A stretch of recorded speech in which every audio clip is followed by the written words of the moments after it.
Welcome everybody, we're just about to get started here. Get your popcorn out, get your shilling out for your favorite team, and say hi to Suzuka Circuit.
It is Raidillon and Chill. Exactly. Harold, you know how to party.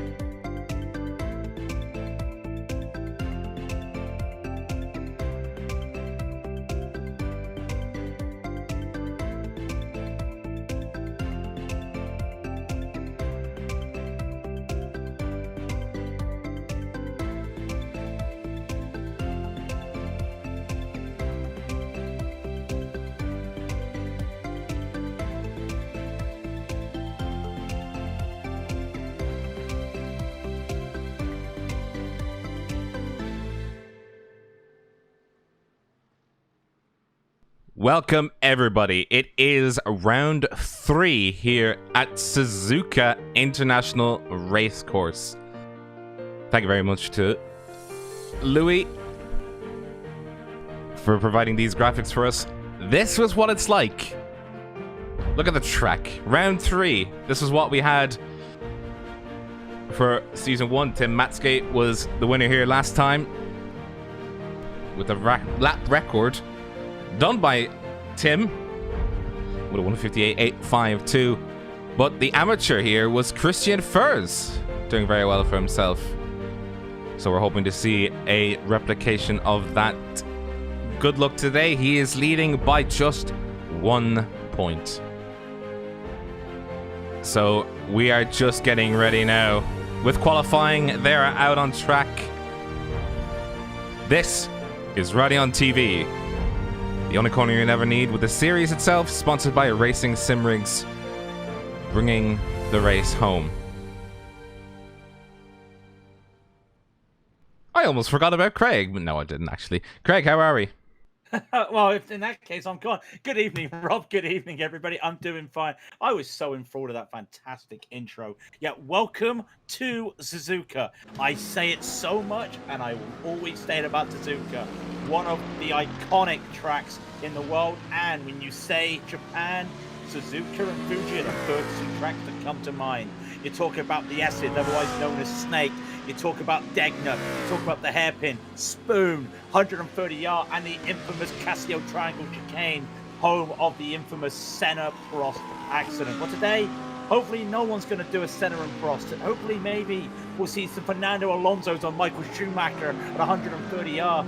The RacingSimRigs World Series, Suzuka is a fantastic track. We had 2 great races here last season in the doubleheader, which had Adam Christo winning the 2nd race, I believe, and a fantastic battle with Linus Tech now and Oscar Copa, who, of course, Oscar is in here again.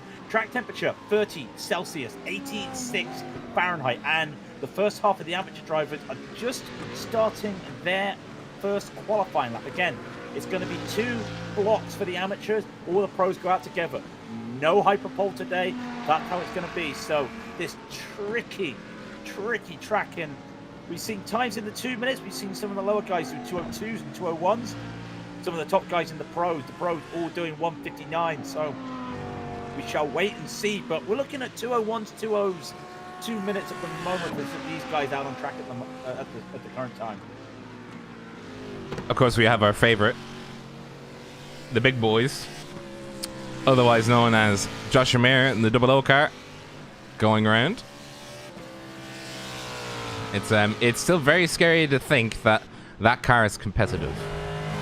If I recall right, he won the rookies in the second race last season. Basically, I think the funny thing was, and he will tell you himself, that he was running P3 to start the race. He was in P4 for the end of the race, had to slow down. Why did he have to slow down? Because the last thing he wanted to do was get involved on the final 2 laps on that epic duel between the 3 pros at the front of the field. So he deliberately slowed down to make sure he did not get in there, did not interfere. So doing really well in this Ford. It's not as powerful as it was last season, but it is still amazing. I'm just looking. Christian Stockel is the first car to set a lap time. Not a fast one, 2:02.404, but Indio Lapsian then goes with a 2:01.511. So that's kind of the times that we're seeing on this first group. Again, Spencer Vick now, a 2:01.045 for Valhalla Simsport in that BMW, and then Dean Tim, 2:01.946. So like I was saying, 2:01s, 2:02s out of this first group, but they get 2 laps. So some of these guys are already starting their second lap. I think quality is going to be quick AF today, with another time by Josh Seymour with a 2:04.116, and then here we go, Josh Amir setting a 2:05.69. So, oh well, that's the only time he's ever going to set because he's off. Yeah, did he just lose it then? Let's just see. Yeah, back just went. The back just went when he was hitting the brakes, and yep. I think he tried to turn the car where he couldn't, and yeah, back just decided no. So 1 lap and done for Mayer at a 2:05.69. Not bad, but I don't think it's going to be near the top 10 when you've got all these pros doing 1:59s at the moment. So, well, in qualifying, sorry. So that'd be interesting to see what happens. I'm trying to see who's out there who hasn't set a time. Danny Sanchez in the 84 car does not have a valid lap time. He did not have a time recorded in that first session. Sorry, first lap. I mean, sorry. So he'll be going out again. Apart from that, out of all these amateurs, not a lot. We've seen all of them really. All the ones we were talking about are the only ones that are out at the moment. So again, Christian Stocker will be the first one by the looks of it to set a sort of lap time. I'll keep an eye on Stockel because you're seeing Danny Sanchez at the moment going around to the backstretch right now, but Stockel will cross the line, and it's a 2:01.379. That's more like it for him, because what does Lapsian respond with? Not faster. 2:01.579. So all these amateurs are just coming in, and we see Danny Sanchez hitting the Casio Triangle, otherwise known as people know as the chicane. Some interesting names for these corners, because here's the last curve, literally called the last curve, and here comes Danny to cross the line. I can see now why they call it the curve, but why do they call last curve and then call it first corner? I don't know, but also first corner for me, it's 2 corners, because in some cars you can take the first apex of that first corner flat out, and then when you're halfway through the corner, you've got to start braking because it gets really narrow. It's a 180-degree turn, but at the same time, it almost feels like it's 2 corners. Just because of the angle you take into the start of it. We can just see the rest of the amateurs now breaking out of their pit stalls, looking to see if they can set some lap times. Well, not looking, they are going to. One of them being, oh, it's another. Ooh, guess what it is? It's another big boy car, but it's also got our boy Christian Furs involved as he gets ready to set his lap times. This is where he is second in pits, so he'll be the second time that we will look at. Hopefully won't have any accidents on the track. He's sitting behind a Z4, the TCE Z4, with its very nice colors, black on green on yellow. And like he gets going. Well. Yeah, it's Steven Footers, by the way, the car number 68 ahead. And as they get ready to go out, we will get to see just the sheer line of cars making the way around the track. You can just see it's all sort of like musical chairs, really. Who's going to set their lap time? Nobody knows. Well, actually, we do know, because hopefully this will be the order that you'll see them set a lap time. You can just see them snaking through the S's. I originally called this Snake back when I didn't know any better. Cool. Yeah. That's what Yeah, but I mean they're essentially the S's coming onto Dunlop. I should actually call these out because it'd be a great time. It's a great time because we're nice and relaxed. You get to tell everybody where things are. That's just Degner 1 there. No, Furs, don't blink. Hey, there he is. He blinked back in Degner 2. Coming up towards chicane. What do they call this? Hairpin, you mean? The hairpin. The hairpin, you mean? And Yeah. he blinks Well, again. see that? Oh no, please. Uh-oh. Is that the hairpin? He magically did the hairpin. Yeah. He magically now did the coming- hairpin. Now this is 200R. This is 200R. Very nice. It looks narrow. It is narrow, but it's really fast. He blinks again as he comes into Spoon. Spoon is kind of like the first corner, if you ask me. It's got that different line for the first apex and then a tighter line for the second apex.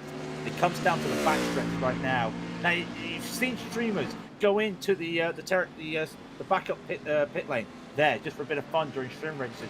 Won't be seeing that today, but now one of the iconic corners on motor racing, 130R, and he blinks, so I can't show you. Move to Stephen Fooders. Move. Move to Stephen Fooders because he is going now up to the Casio Triangle. Yeah, it's known as chicane, and then down into the last turn he will go, and it's going to be so fun to see how much speed you get out of that chicane onto the last turn, and just making sure you hug the inside of that turn as he starts the first lap into turn 1. And I just want to watch a cockpit of him myself because it's really interesting. Down into second for the first corner, going really hard into third. He goes now, bit of braking. He goes fourth and then he brakes, keeps it in fourth, dips down to third into the second part of the S's, comes around now, keeping onto third gear, and then into the anti-bank curve. He hits. Now it's Dunlop. He's still in third. He has not lifted from third. Now he'll go into fourth once he gets his curve coming out of Dunlop. And down now into Degner. He'll hit fifth. He's looking for that 50 marker. Maybe a little bit early. No, it's 50. Down into fourth. Cuts the inside that as much as he can. The brakes here down into second gear.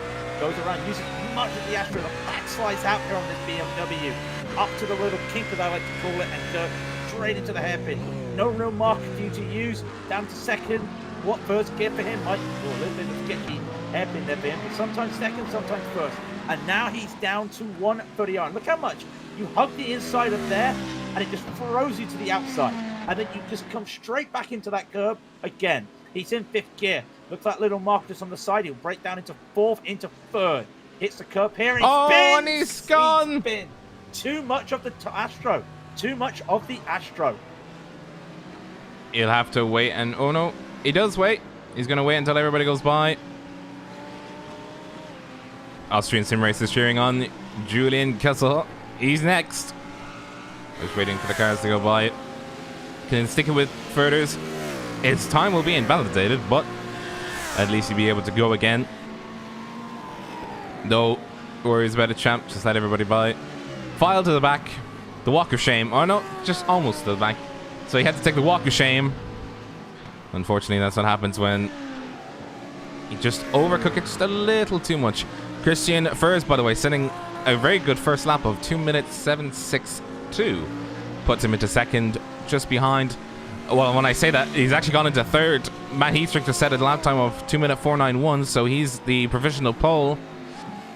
With Gavin Boyer setting a 8.49, puts him into fifth. He just got moved out by Callum Beaumont, who set a 2 minute 7.60. So the lap times are now starting to come in and thick.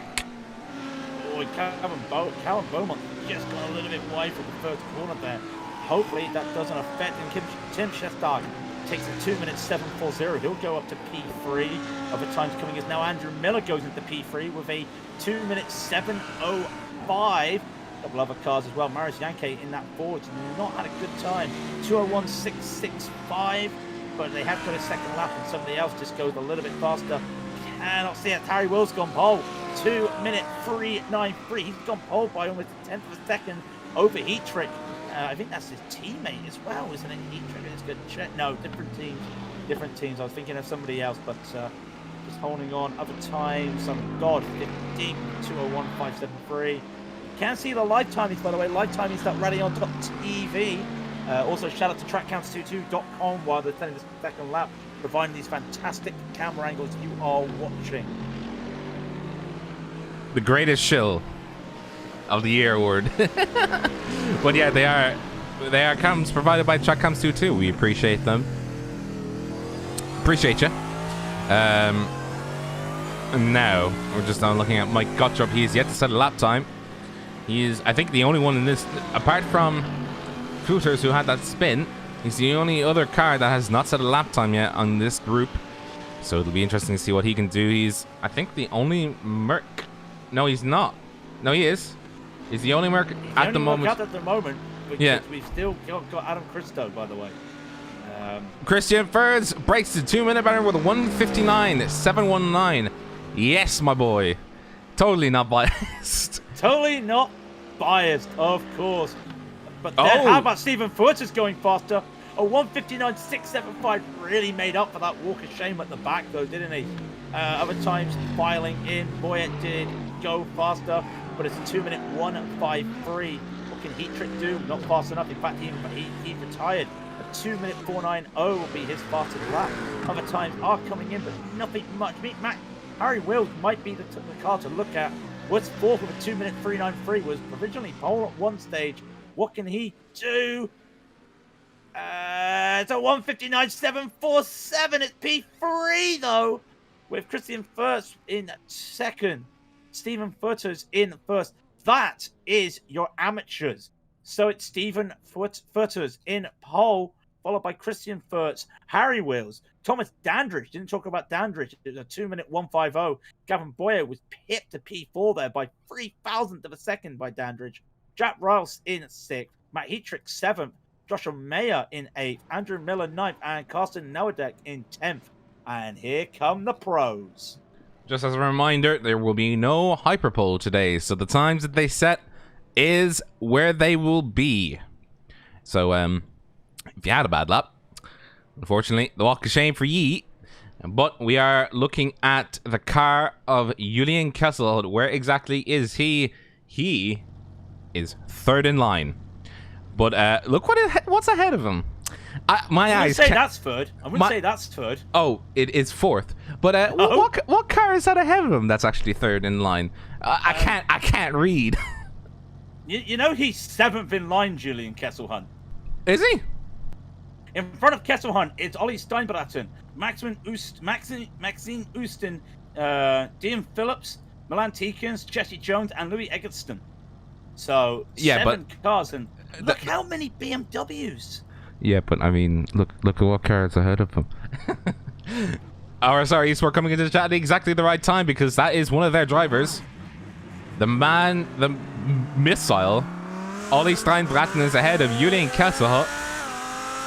Once again, getting to see how these guys shake down on their outlap.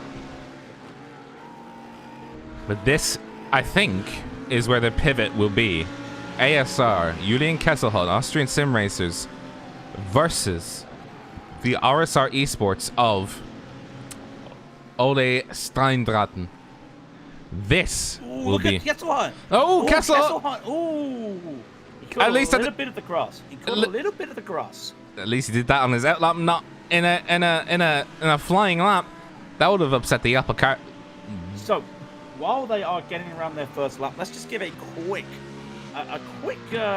wash down of some of the rule changes, because there's been a bit of a rule change after the first 2 weeks, and we say goodbye to the grid start for the second race. So both races will be a formation start, a rolling start, yeah. A rolling start. So we'll have the same rules of no overtaking until the leader goes. It'll be fantastic to watch.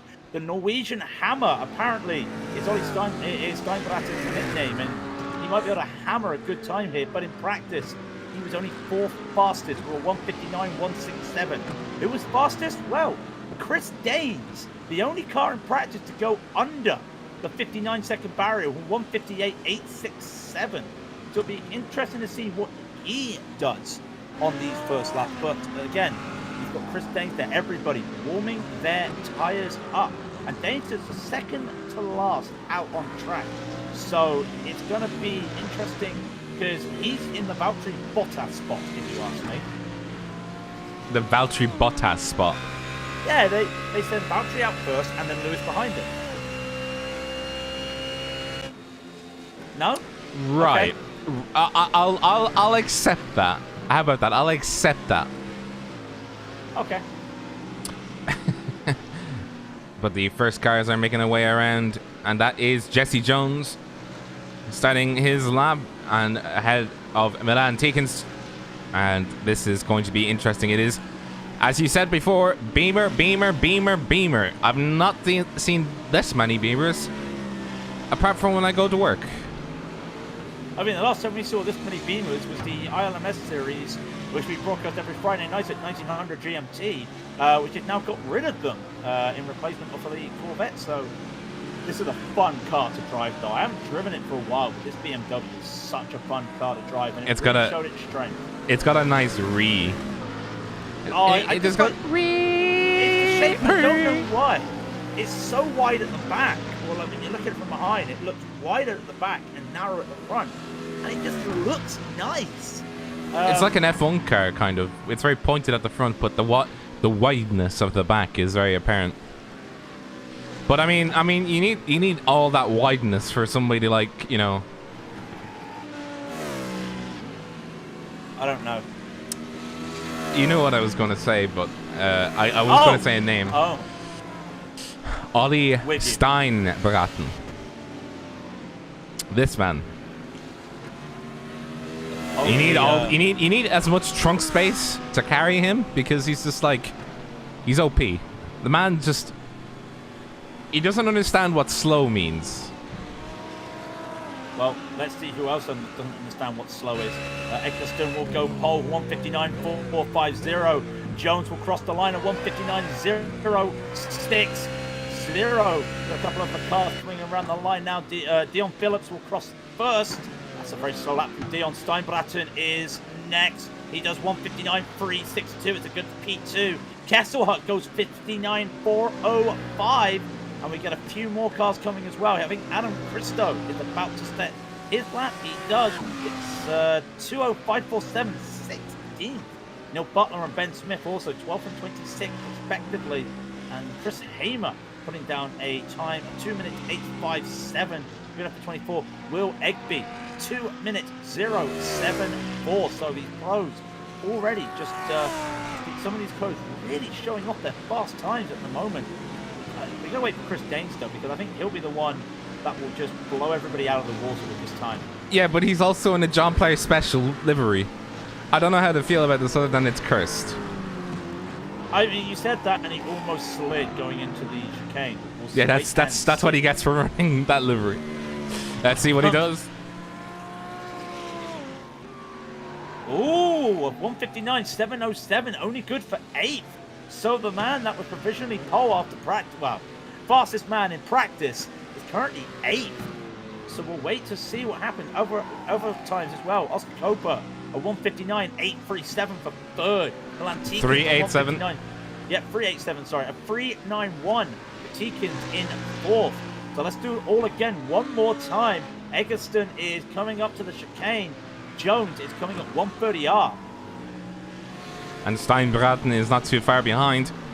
He's my pick to see if he can do a last lap, do or die qualifying. Let's see what he can do. Into Casio Triangle. Left, a right, left, and then a right sweeping out to last curve. What does he do? So the clock ticks in to 20 minutes left of qualifying.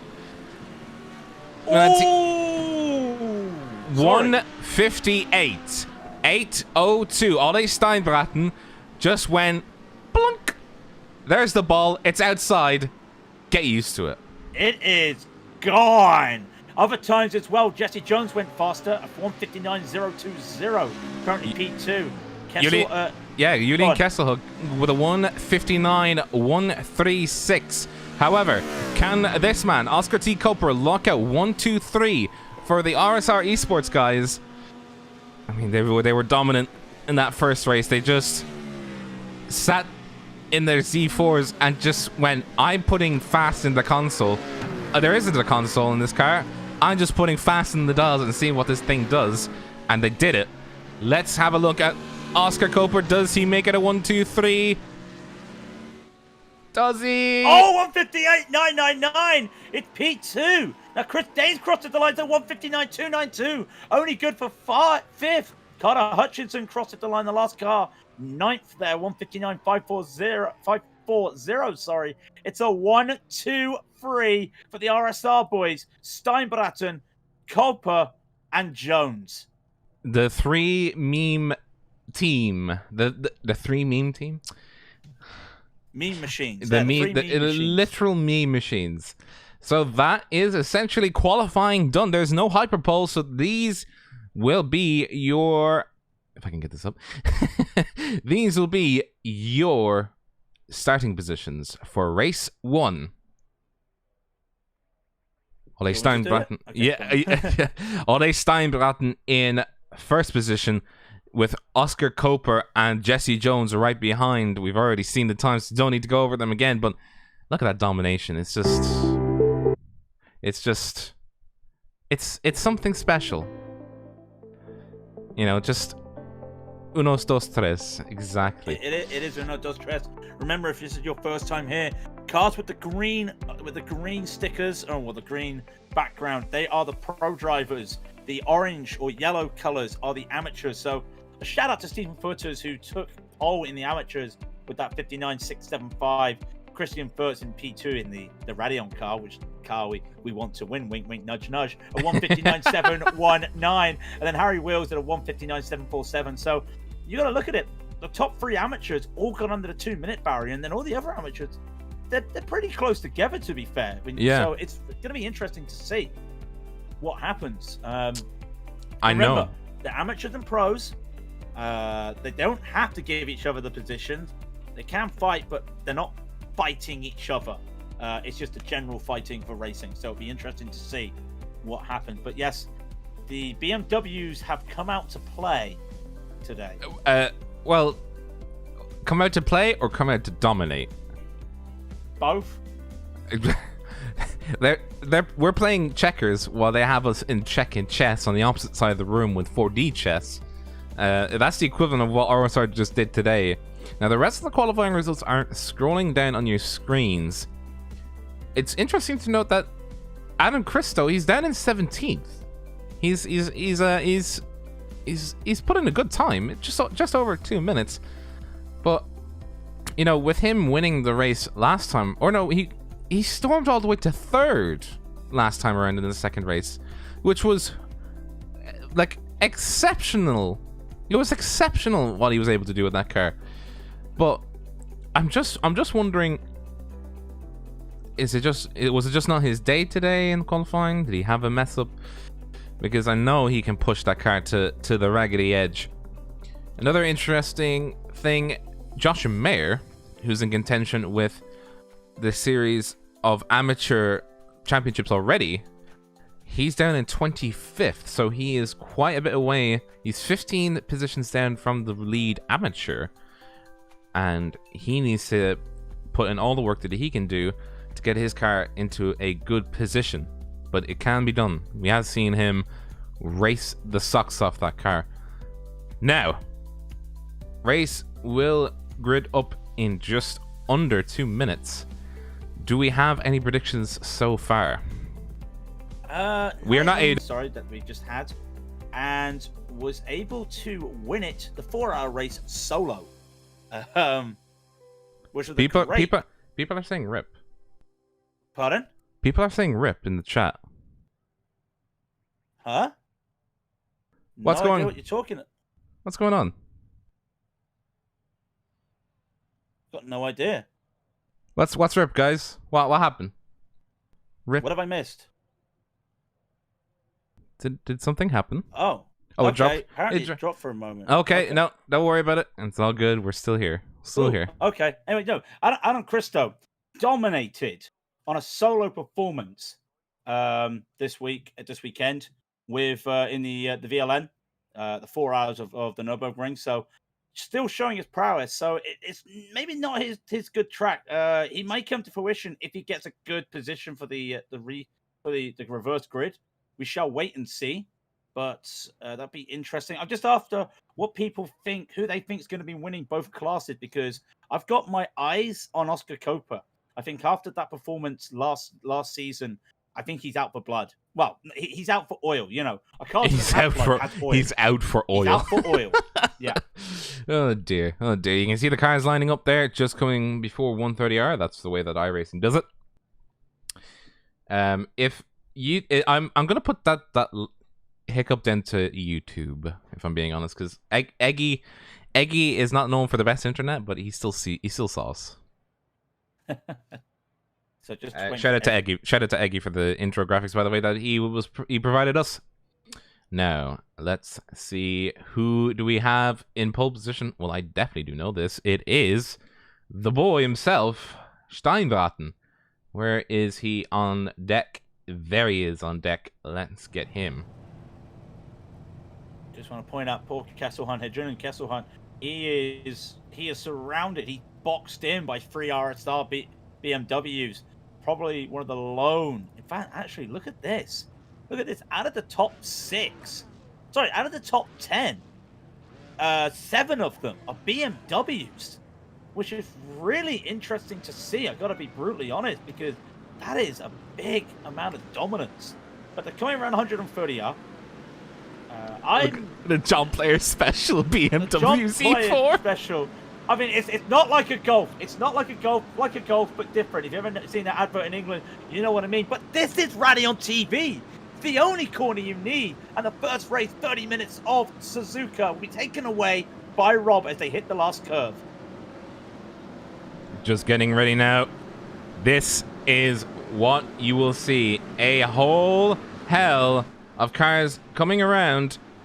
Remember, they have a start zone, so this is where, roughly around, where they'll be starting their laps. And he's holding. Green flag, racing's go, go, go. Absolutely cleaning it off the start line. That is Coper in the background, I think. Yes, no, sorry, it was Jesse Jones in the background having a bit of a scrap with Julian Kesselot right away as they get into the first curve. Julian Kesselot's on the outside of Jesse Jones. He did not want this happening. He had a bad start coming off the start of the track as Jesse Jones and Julian Kesselot go battle almost immediately. Julian Kesselot tucking in behind.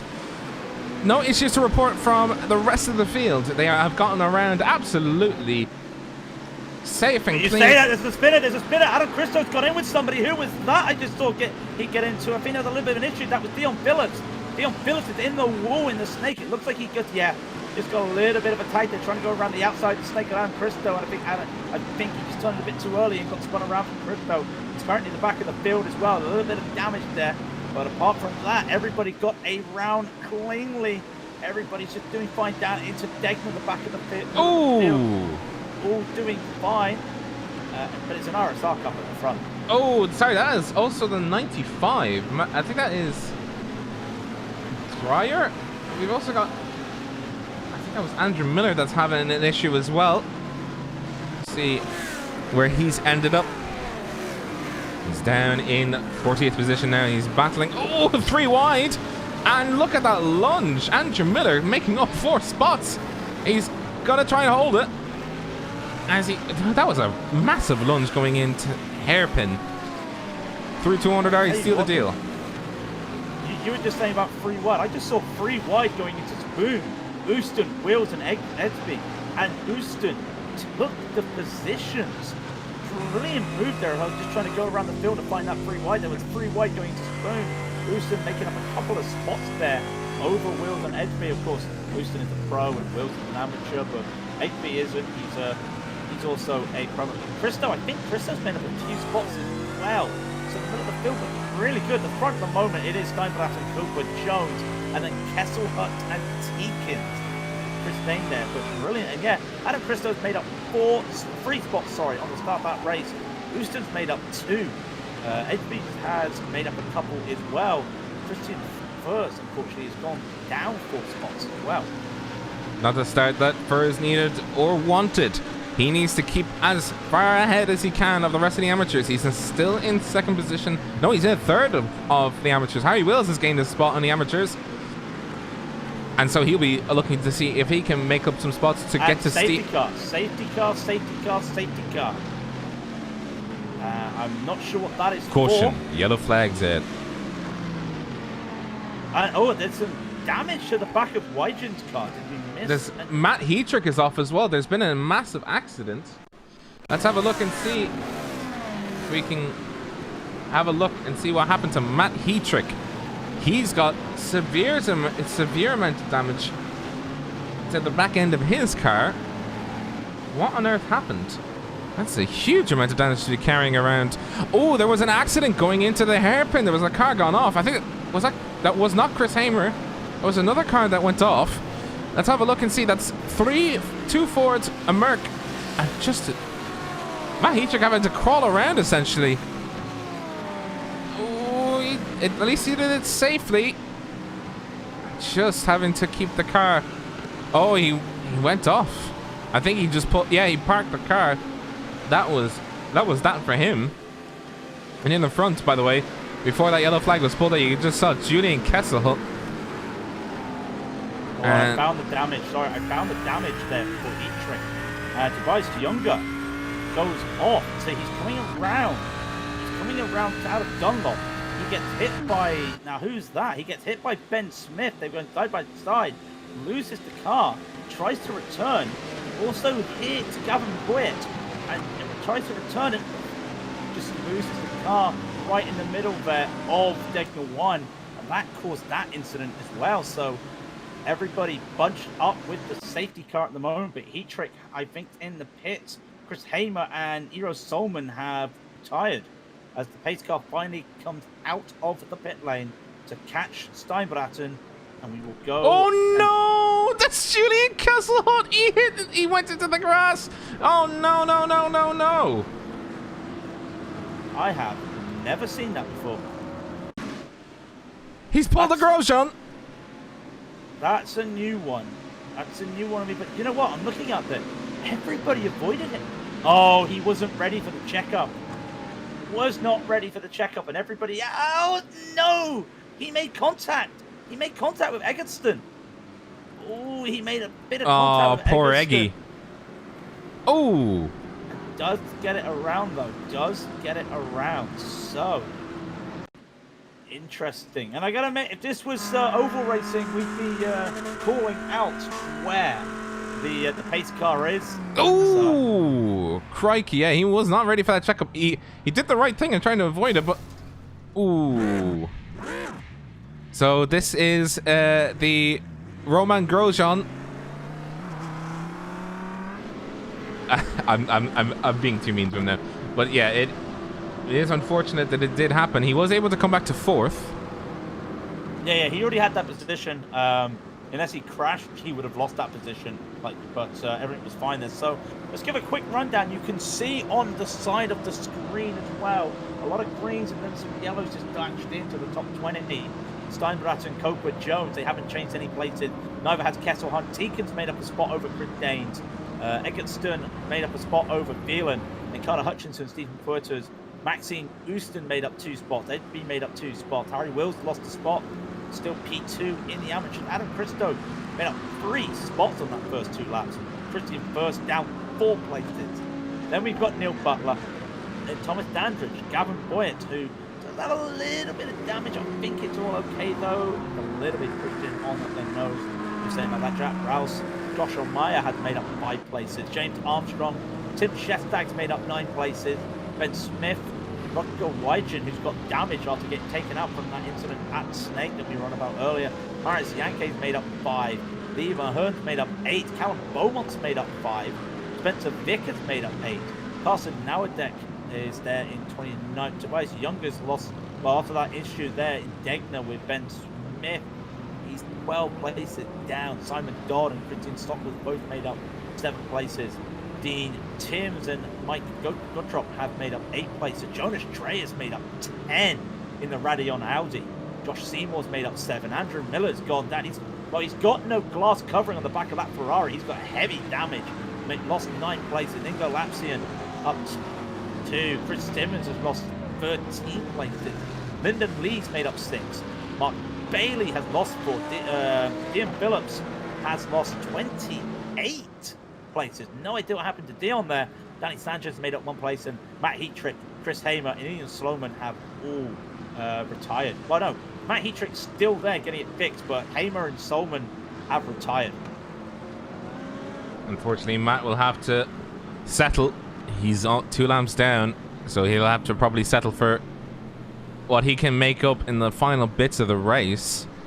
And you can just see the cars. They'll be going around for 1 more lap. So, unfortunately, let's just try and see if they can get it in. The grid is reforming, or has reformed now. James Armstrong, by the way, he's carrying damage to the rear end. There's a few cars out there that are carrying damage. Well, it's mostly cosmetic damage, but there is a few cars. Cosmetic on Armstrong. Well, I mean, like, you know, in a grand scale of things, it's a rear bumper. All right, fair enough. Now, I just want to say, this is a single file restart, if I recall right.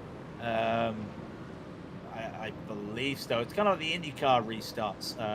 A NASCAR's 2 lanes, and IndyCar's a single lane restart. So it'll be interesting to see the same rules will apply. Steinbratton will have to hold them, and everyone goes when he goes. You can just see, by the way, the sweeping cameras. Perfect for times like this when you can just see the cars having to sort of a concertina effect coming around. Now, where's Grosjean? He's not racing this series. If he managed to race this series, I'd pay the man $1 million. Well, we've already got 2 pro drivers. Come on, we've got Milan Tikins and Adam Christo. I think we've got more than that. Oh. So the lights are off on the pace car. It's the final lap. And what has Joris Phelan just said? The pace car needs to speed up. I don't think he can speed up the pace car. And that is Ben Smith coming into the pits. Yeah, Ben Smith had heavy damage at the start there from what happened. Doesn't look heavy, but he hit that car very hard, and I'm surprised he hasn't got a bumper. And just hop, out it goes. That side is getting fixed with the bendy carbon fiber that iRacing provides everybody. So he might be at the back of the field after this. No, actually, look at it. He's now what, 46. And with the pit, everyone all doing the same pit time. You know what? He might actually only lose 15 places from this. That's good. Yeah, he's already out. That's actually really good. Losing 15 places. No, he's being. Is he being? No, he's not being let through. Sorry, I thought he was going to be let through. He's in 33rd position, 34th. I think he's being let out. 35th. 35th. No, 34th position. Yes, you're right. Sorry. No, I was going to say 35th because it was looking like that would be the case. That's a negative on that one, Chief. And by the way, look at this. Just look at the top 6 there. Just look at them all in sort of a line. You look at the back and it's just like, there's Kessel, there's Teekins, hey, Chris Danes, and that John Player special. And then suddenly it's just RSR, and RSR just sitting there going, I'm ready for this restart. By the way, it'll give me a chance to do my iRacing official spotter impression. The safety car will be in this lap. You best get ready for that straight start. It'll be single fall returns. You're going to be lining up behind the 85 car. Catch the 85 car. And meanwhile, because it was Eduardo's birthday over the weekend, I will do the WEC style and information to pit lane. Information to pit lane. Safety car in this lap. Safety car in this lap. The happy best. Birthday, Eduardo. Yeah, happy birthday. Yeah. How old is he? I did not check that. WEC only said happy birthday, Eduardo. Well, Never gave he's a gem. He needs to be protected because I mean he's the best. He's the best race control man. Well, apart from our boy in iRacing Steve, you know. Oh yeah. Type in the chat. Who do you think is best, Eduardo or iRacing Steve? You're gonna be causing issues. I'm playing with fire. I know, but that is what we do here at Raidillon. We play with fire. So why we're just waiting for them because the leaders are just coming up to Spoon. Thank you, ladies and gentlemen, for watching us once again. If you've joined us for the first time on iRacing live page as well, this is Raidillon TV, the only corner unique, the RacingSimRigs World Series round 3, the first race of the round 3 at Suzuka. 30 minutes at Suzuka, then we do it all again for another 30 minutes. If you like what you see on YouTube, please hit that subscribe button. There is a link underneath the video for our Discord if you'd like to join us. Our live timings.raidillon.tv. A shout out once again to trackcans22.com. Our social media, Raidillon TV, and that is Twitter and Instagram, as well as I think we got a Facebook page as well. Thank you, ladies and gentlemen, as well, when we hit the 1,000 subscribers a couple weeks ago. If you'd like to help us out with a bit of money, any donations, big or small, be appreciated. You don't have to. We're not going to force you to. But if you do like what we do and would like to see more, we have an official iRacing action Friday night, 1900 GMT, the iRacing Le Mans Series at Monza. And then for more live racing, this Sunday, the Fanatec GT Challenge, which I believe, I can't remember where it is, but it's the GT Challenge. Promises to be a great race. But right now, you're watching the Raidillon. You're watching Raidillon TV, of course. The RacingSimRigs World Series. That is a BMW, yes.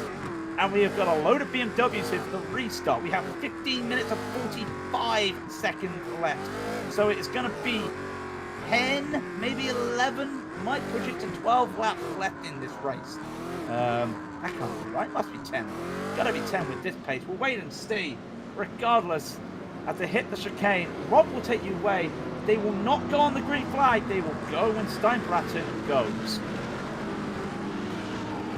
Steinbraten making sure that the single file restart is good to go.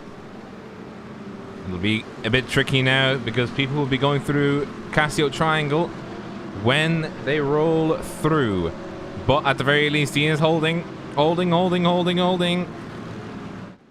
And you just see the line of cars. And I'm just waiting for green flag to drop. Barney's waving it, and off they go. Very chaotic, though. Very, very chaotic at the back, though. And there has been an accident. There's an accident at the back of the field. There's an XRC car. It looks like that Shestag that's been taken out at the back there. Got to keep an eye on that. I think that was Shestag. There's a car that's been turned around at the start. Meanwhile, we look at the front. Everything's looking fine and dandy for the RSR. They go 1, 2, and 3 behind them. Castle Hunt is battling with Tekin. Tekin's has got Dave behind and Eggleston as well. They weave through the S's, weave through the snake. No real changes there, apart from that one incident at the restart. No idea what happened there. Just one issue, and that was a Manatee Ford touching the rear end of Tim Scheistag. Scheistag holding his brakes. Well done to him. He tried his best to keep it away from people, so kudos to him, but unfortunately his car is down the pecking order.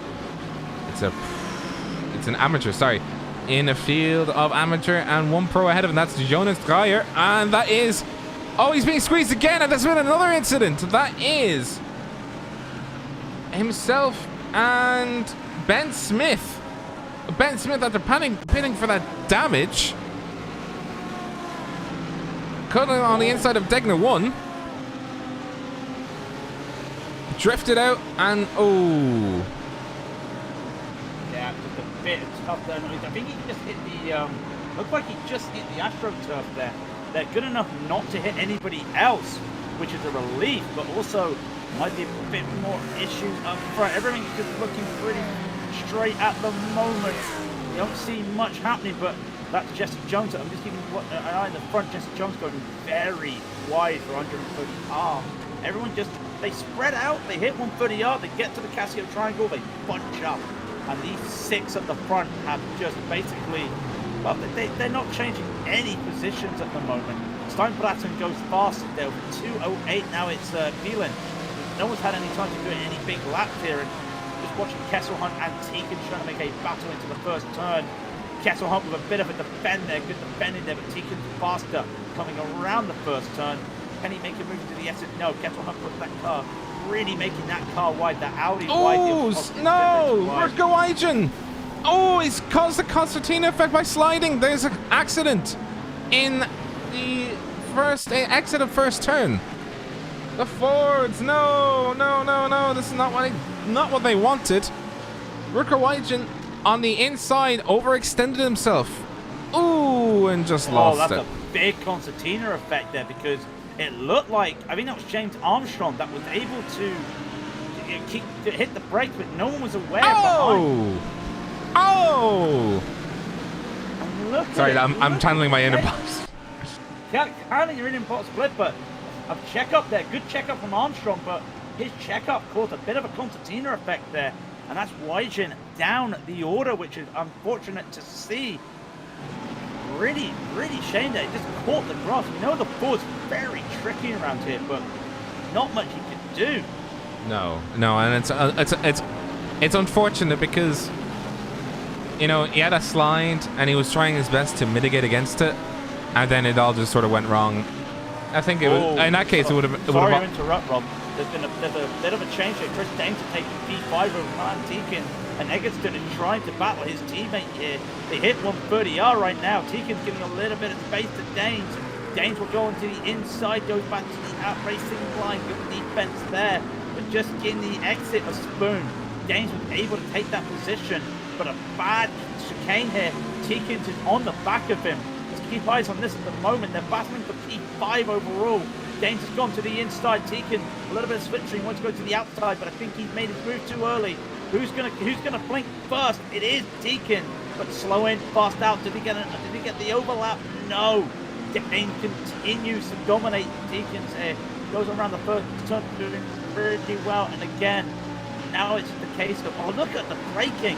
Wow, that's almost going to be an accident because Tekin's so more comfortable in the braking later and harder, trying to catch on to Danes, unable to, and if he gets held up from Danes, I think this might bring Eggleston and Hutchinson into contention. Maybe Dylan, if we look at it like that. It's a really close race at the moment, but the RSR guys have just gone away while we're just watching these two battle.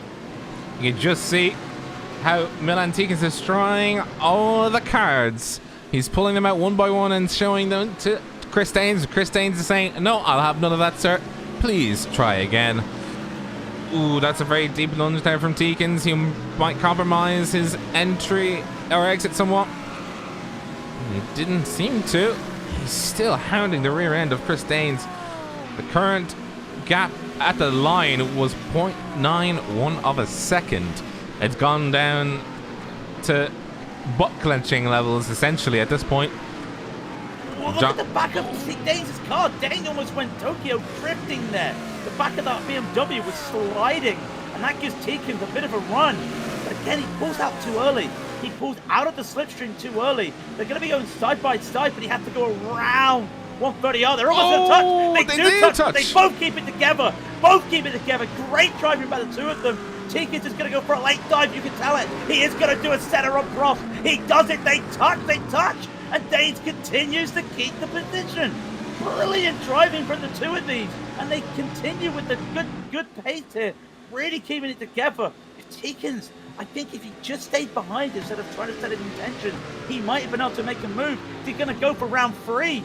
He's too far away to go for round 3. And again, slow in. Can he get fast out? No, he can't. And the rest behind him must be worrying right now. Eggleston is really behind, just holding on to the fence. Hutchinson is there as well, and his teammate from Bushping is Joris Thielen. Both of them just holding on. These guys are just concertining the whole field from 5th backwards, while the top 3 are just gone. I'm channeling my inner Murray Walker right now. Now, look at this. Look at this. Milan Tekin's dodging this way and that, but Senna won't let him past. That was brilliant. I love that. I love that. Milan Tekin's dodging this way and that, but Chris Danes won't let him pass as they come up to the hairpin. of Suzuka. This will be for 5th position. Milan Tikins in a number 30 car. Not doing any attack, but he will be attack towards 130R. And he'll be pushing that raggedy car, the Z4. You know, as they say in the old days, strength of the car was always in the wheels of... Oh, and he's off. Oh, Steven Furtes, he's off. He is off, and he's not got the car back going. Just waiting for an opportunity, and there's not... Oh, that's not right. Stephen, hold on. Look at how long he's got to wait. Nowhere for him to go. He can't go now. Oh, he's got to go all the way down the field. And he's spun. He's spun his Z4 180 degrees. I'm sorry. Oh, I'm sorry, but that was brilliant. But that has opened up the field a little bit. Dane pulling away from Teekins in this battle for P5. Let's see these times as they cross the line. Danes, 2-minute 285. Teekins, 2-minute 649. 2-minute 979 for Egerton. And the rest of them just get slower and slower. And then slowly, I think they're starting to split away. Great move from Danestone to do what he did. Fantastic to make that move out of Spoon. One of the fastest times on the track at the moment.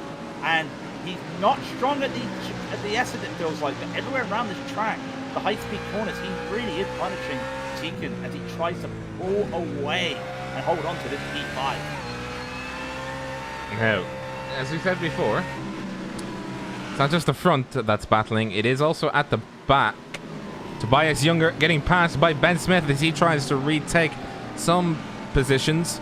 It's unfortunate what happened to Ben, by the way. You know, it was a racing incident at the end of the day, but unfortunately, business is business. And he has to, unfortunately, make his way back through. And then Lee ahead of him and Josh Seymour are battling.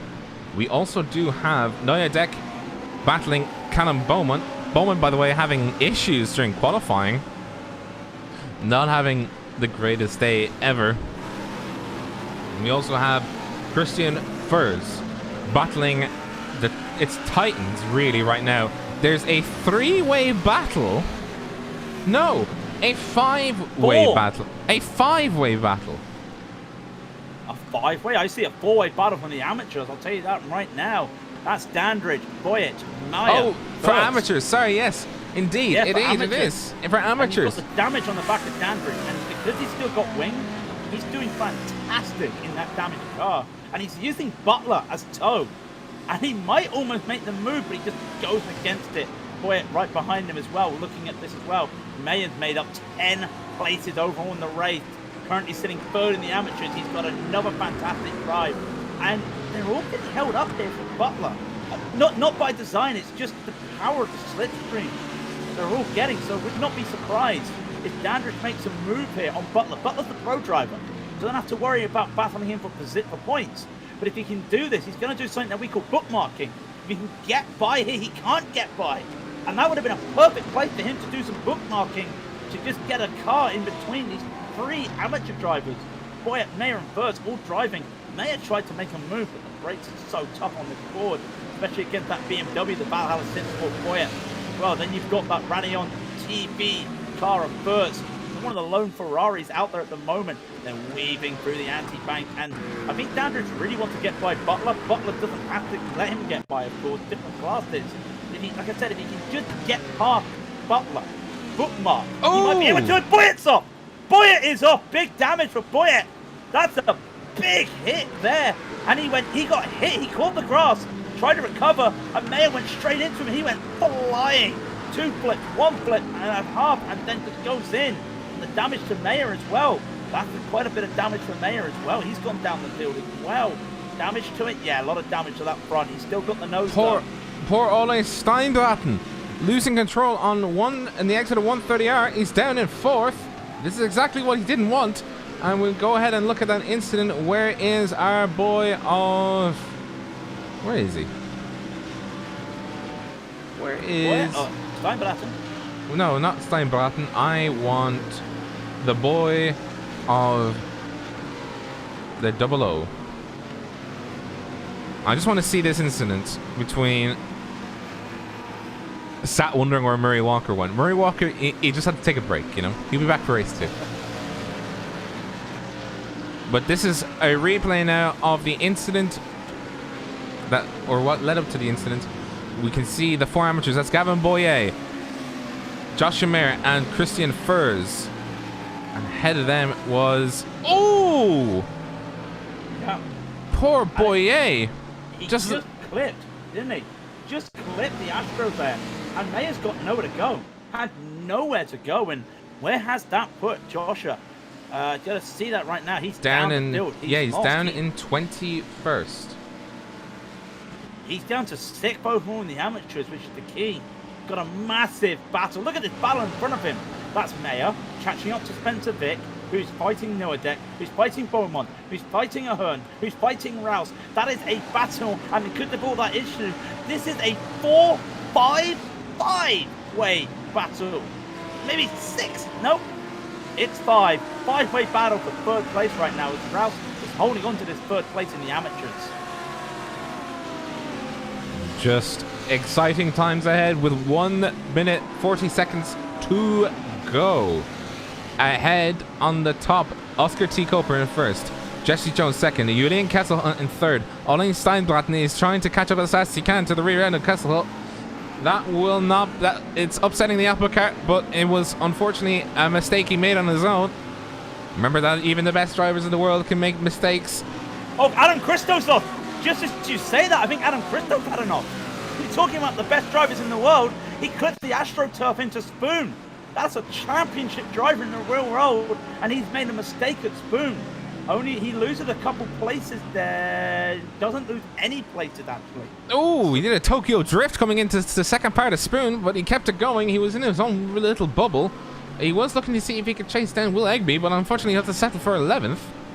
Just a reminder where he started. He started in 17th. He's up in 11th, so he's gotten some good places gained. So yeah, I won't be too disappointed with that, but obviously that mistake will still... we've got an incident at 130R!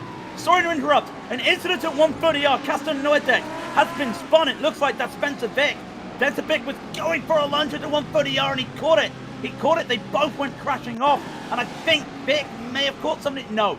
Thankfully, nobody else, but both of these cars in damage and having to wait to go around. The white flag is waved, by the way. We've got a battle on our hands for P2 in the lead at the field.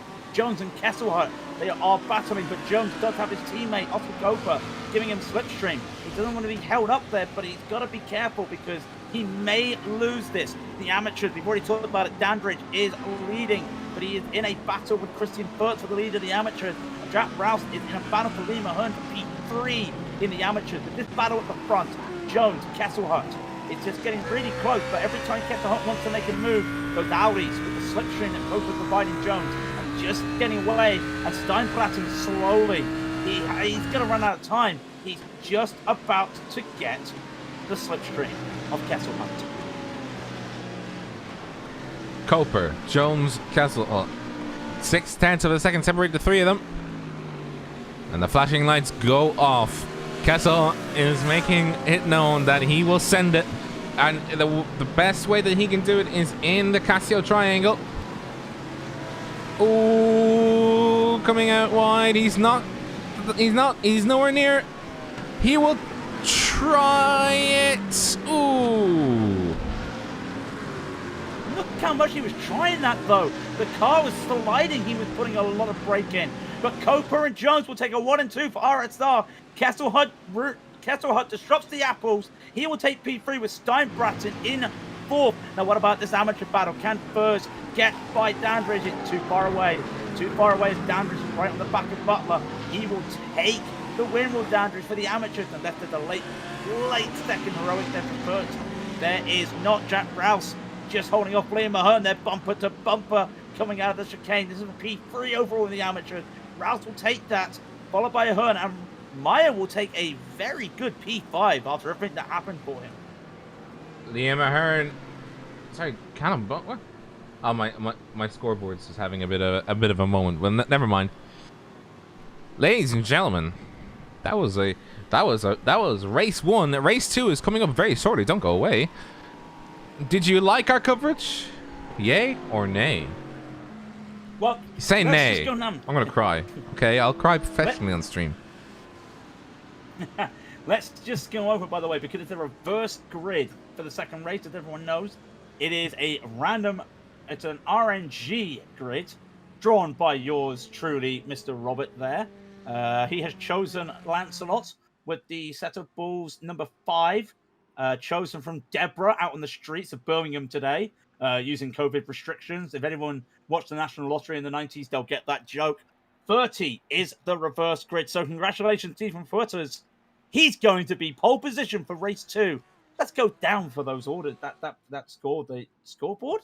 Let's go down the order. Ian, I think people don't like my Murray Walker. I think I can definitely understand why, but I'll let you do this one, my compatriot. Oh, okay. Well, Oscar Coper took the win for RSR, made up a spot. Well, everyone at the top 3 made up a spot due to Steinbratten's spin. But Coper, Jones, and Kesselhut will take the podium. Then Steinbratten, we mentioned it, did have a bit of a spin.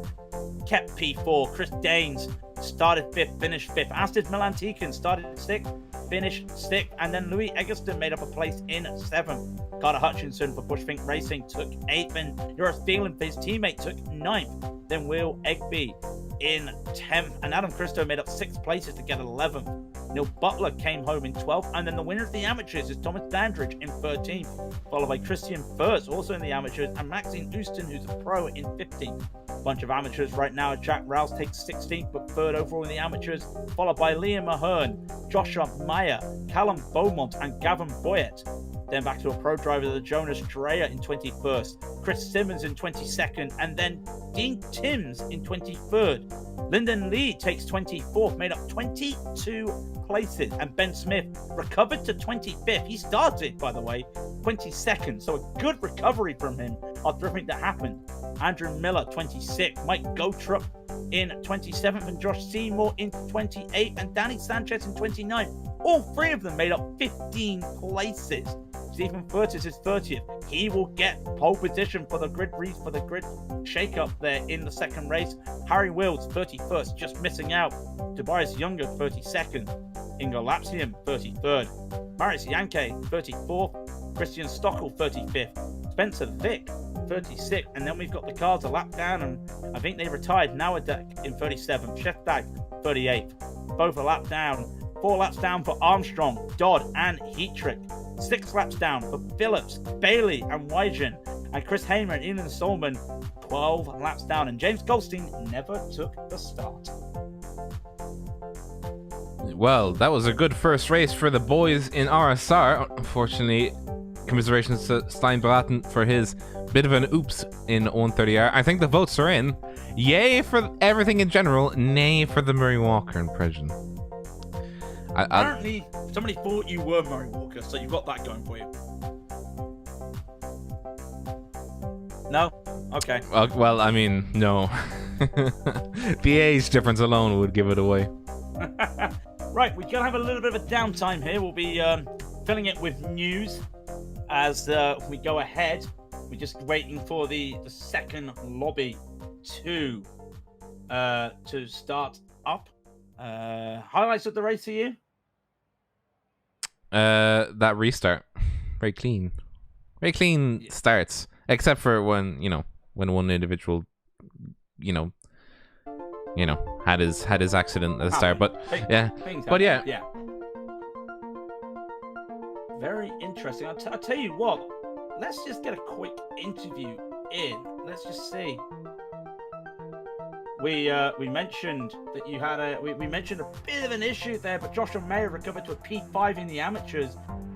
Good race there, Joshua. Apart from the little incident there, don't think there was much you could do with that. Had nowhere really to go. What incident? When Gavin Boyett came in front of you. Oh yeah. I don't know. He spun, I broke, wasn't enough. Can happen. It can happen, but you still recovered to a P5 overall in the amateurs. I think you were also the fastest Ford out there. I mean, you've got a lot of experience because you won the amateurs last season in the Suzuka for the Ford as well. So, what do you like about Suzuka? I hate Suzuka. It's one of the worst tracks in the world. I swear every time I get you, you say I hate this track, and then you do a top time and you win the class or something. No, Suzuka is really bad, to be honest. Suzuka in anything that isn't Formula 3, that isn't like a high-powered Formula car, is just... It's really bad. Rob, did you have something too? I think you were trying to say something. Yeah, I was gonna say, how does a Ford feel at Suzuka? I know you hate it, but you know, how does it feel? It's better than last season. Because last season I still had a different set. Suzuka actually was the last race that I did on my old setup, and that really sucked over curbs. So in the last chicane, I lost 0.5 seconds to everyone. But yeah, now it's okay. It's doable. Are we going to see any heroics from you in the second race? I mean, I don't do the second races, so... Oh, okay. Aww. I barely have enough time to make it for quali for the first one. Because I have classes on Tuesday and Wednesday, and like today. So every time my class ends right as the driver's briefing starts. So the first lap of quali is always my first lap on the track for the last 2 days. So it was good to see you, is what you're saying. It's good to see. It's always good to see you. You. Let's be honest. You kind of turned the meme that was the Ford into, oh, this thing is really good. Yeah. For those not aware on the stream, Joshua drove the Ford last season. The only driver with the Ford, and everyone was like, "Oh, that's not a good pick. That's a mean pick or something." And then out of nowhere, just dominance in that Ford. So it's great to see. We're not going to say you are the reason for the Ford having a massive, resurgence, but you did also start a trend. Yeah, I mean, the second half of last season was good. I think I won every race besides one, I think. I'm still bummed I didn't out-quali Linus, but yeah. At Daytona, that was the only thing that annoyed me. Have you got anything else to add, Rob? I don't personally know. Who's your favorite to win an amateur for race 2? Oh. Who finished P21 overall? That would have been Jonas Dreyer. Yeah, he's gonna win race 2. But he's I said amateur. Okay, then the next guy below him, that's an amateur. I don't know. I think Dean Timms. I think the BMWs are really fast. They got aided in this race because usually the BMWs lose a lot of lap time in like the last 10 minutes. And with the safety car, that obviously all got shifted. But well, I think basically anyone that right now is top 10 points in the amateurs can win a race. That's at least my opinion. Fair enough. Yeah, I'd agree with that as well.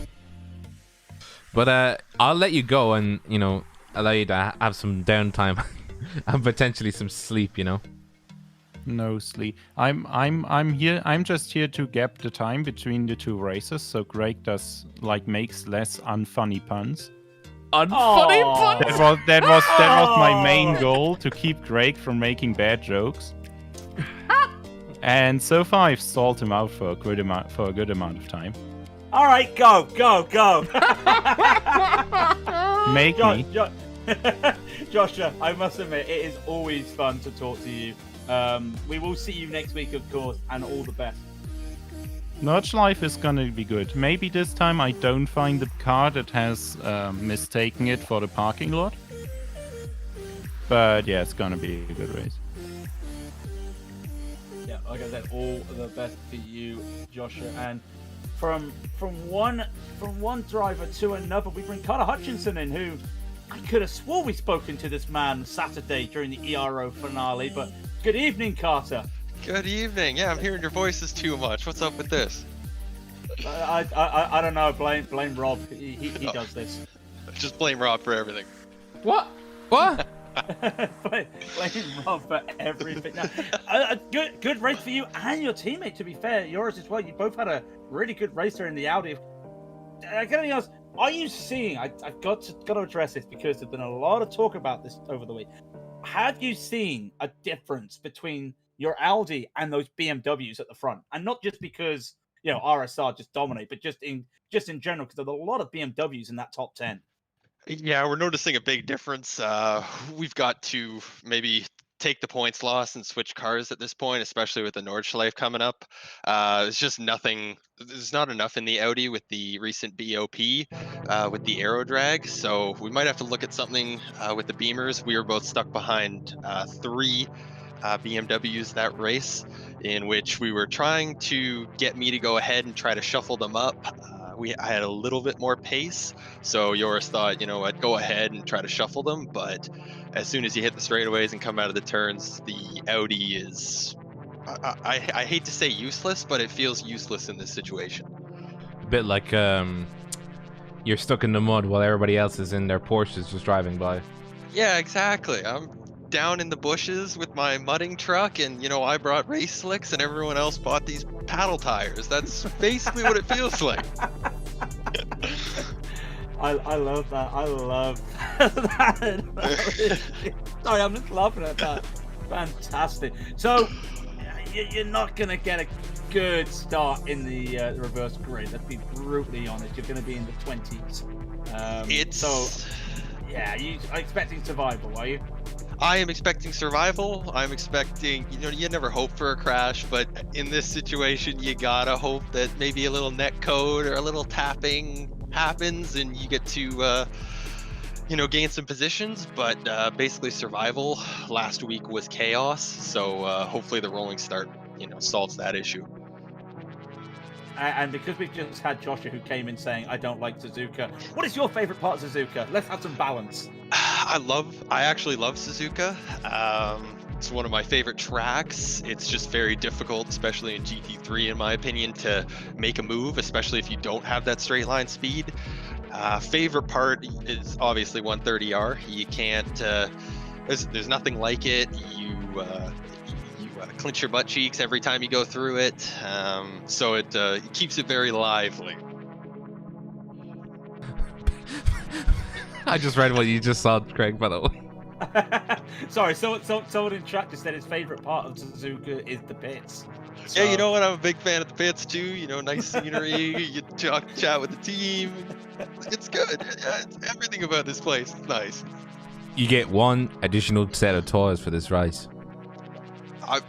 This time if there's a safety car, you know what? We were pretty brutal on the tires this one. Might have to come in for a pit stop. It might just be the OP move. But, I don't know if other teams were thinking that, but it might be a pro strat. Well, we'll see your pro strat, and hopefully you survive the first few corners. I wish you. I don't say good luck. I say go well. I say go well in your next race, and all the best. And we Thank will you very much, gentlemen. See you with 4 wheels. That's the plan. Have a good one, gentlemen. Thank you, Carter. Talk later. Bye. Bye. Now, don't try. Hello. So, just out of nowhere, they weren't expecting it because, I've got an echo from Jesse. Wow, I don't like hearing my voice. It's the RSR boys, Jesse Jones, Oscar Coper, and Ollie Steinbraten. 1-2 for this race. Ollie, what happened, unfortunately?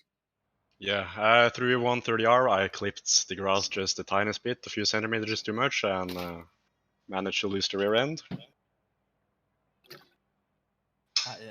I know Rob caught it. I just missed it, but Rob was able to get it for the broadcast, which was fantastic to see. But was a shame. But come on, you three, have you started a trend with this BMW, or are you just this good? Come on, yeah. Wait, come on. To be honest, the BMW is Ole tried a slightly wild setup, and it paid off to an extent, but it was really hard to drive. Me and Oscar went a little bit safe, and we actually don't think the BMW is the best car around this track. Well, with the way that you guys were driving it just seemed like you were just going. Oh no! To be honest, the Audi that was behind me was it was making me very nervous. It was very quick, really quick on the last few laps. If it wasn't for the safety car, I probably would have struggled, to be honest. I was fighting like the second half of the race. Yeah, so I mean, talk us through the safety car restart, because you don't get a lot in road racing, and really, you three were in control. So obviously, I think you kept it late, but was there any team plans for that restart? Yes. Yeah, I counted down in the voice chat and told them when I was gonna go, so to try to make a gap, the gap as big as possible. But yeah. It's the oval strat. I know just that strat. I know just that strat. It's what I always do on oval. So, second race. We know what happened to all three of you in the second race last week.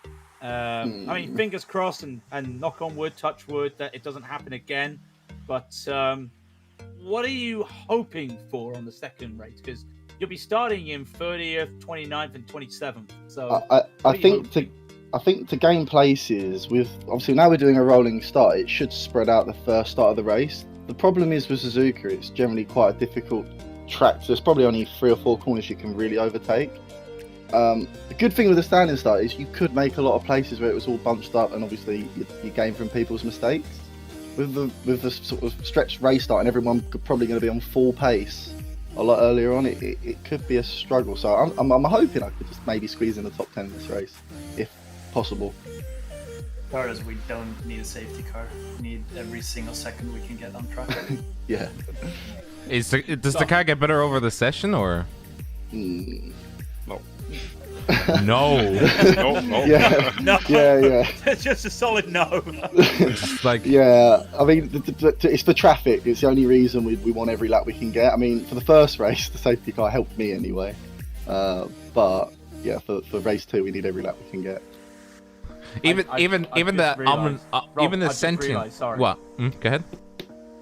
I just realised that while we've been talking about that, on the intermission video was what happened last time at Suzuka Race 2. I just realised that. We've just been talking about the second race and surviving, and the little animated video that we've got on stream just showed what happened. That's what's not going to happen, hopefully.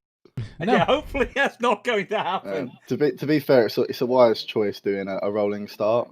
It's going to make it harder to gain places, but I mean, everyone will finish, so everyone should. But I'm just not gonna try to end up in the pit lane upside down. Might have just spat my drink out there where you. But with the session live, I think the best thing is I'll let you three get yourself prepared and psyched up and ready to go around 30 cars to try and get back to the front. I say go well for you guys, and hopefully you'll be at the finish line with 4 wheels. So all the best, guys. Thank you very much. Thank you. Cheers, guys. Thanks, guys. By the way, there's some talk in chat on Eggy landing up on his roof again. Not for the 3rd time this season. No. PTSD. PTSD. Yeah. Oh no.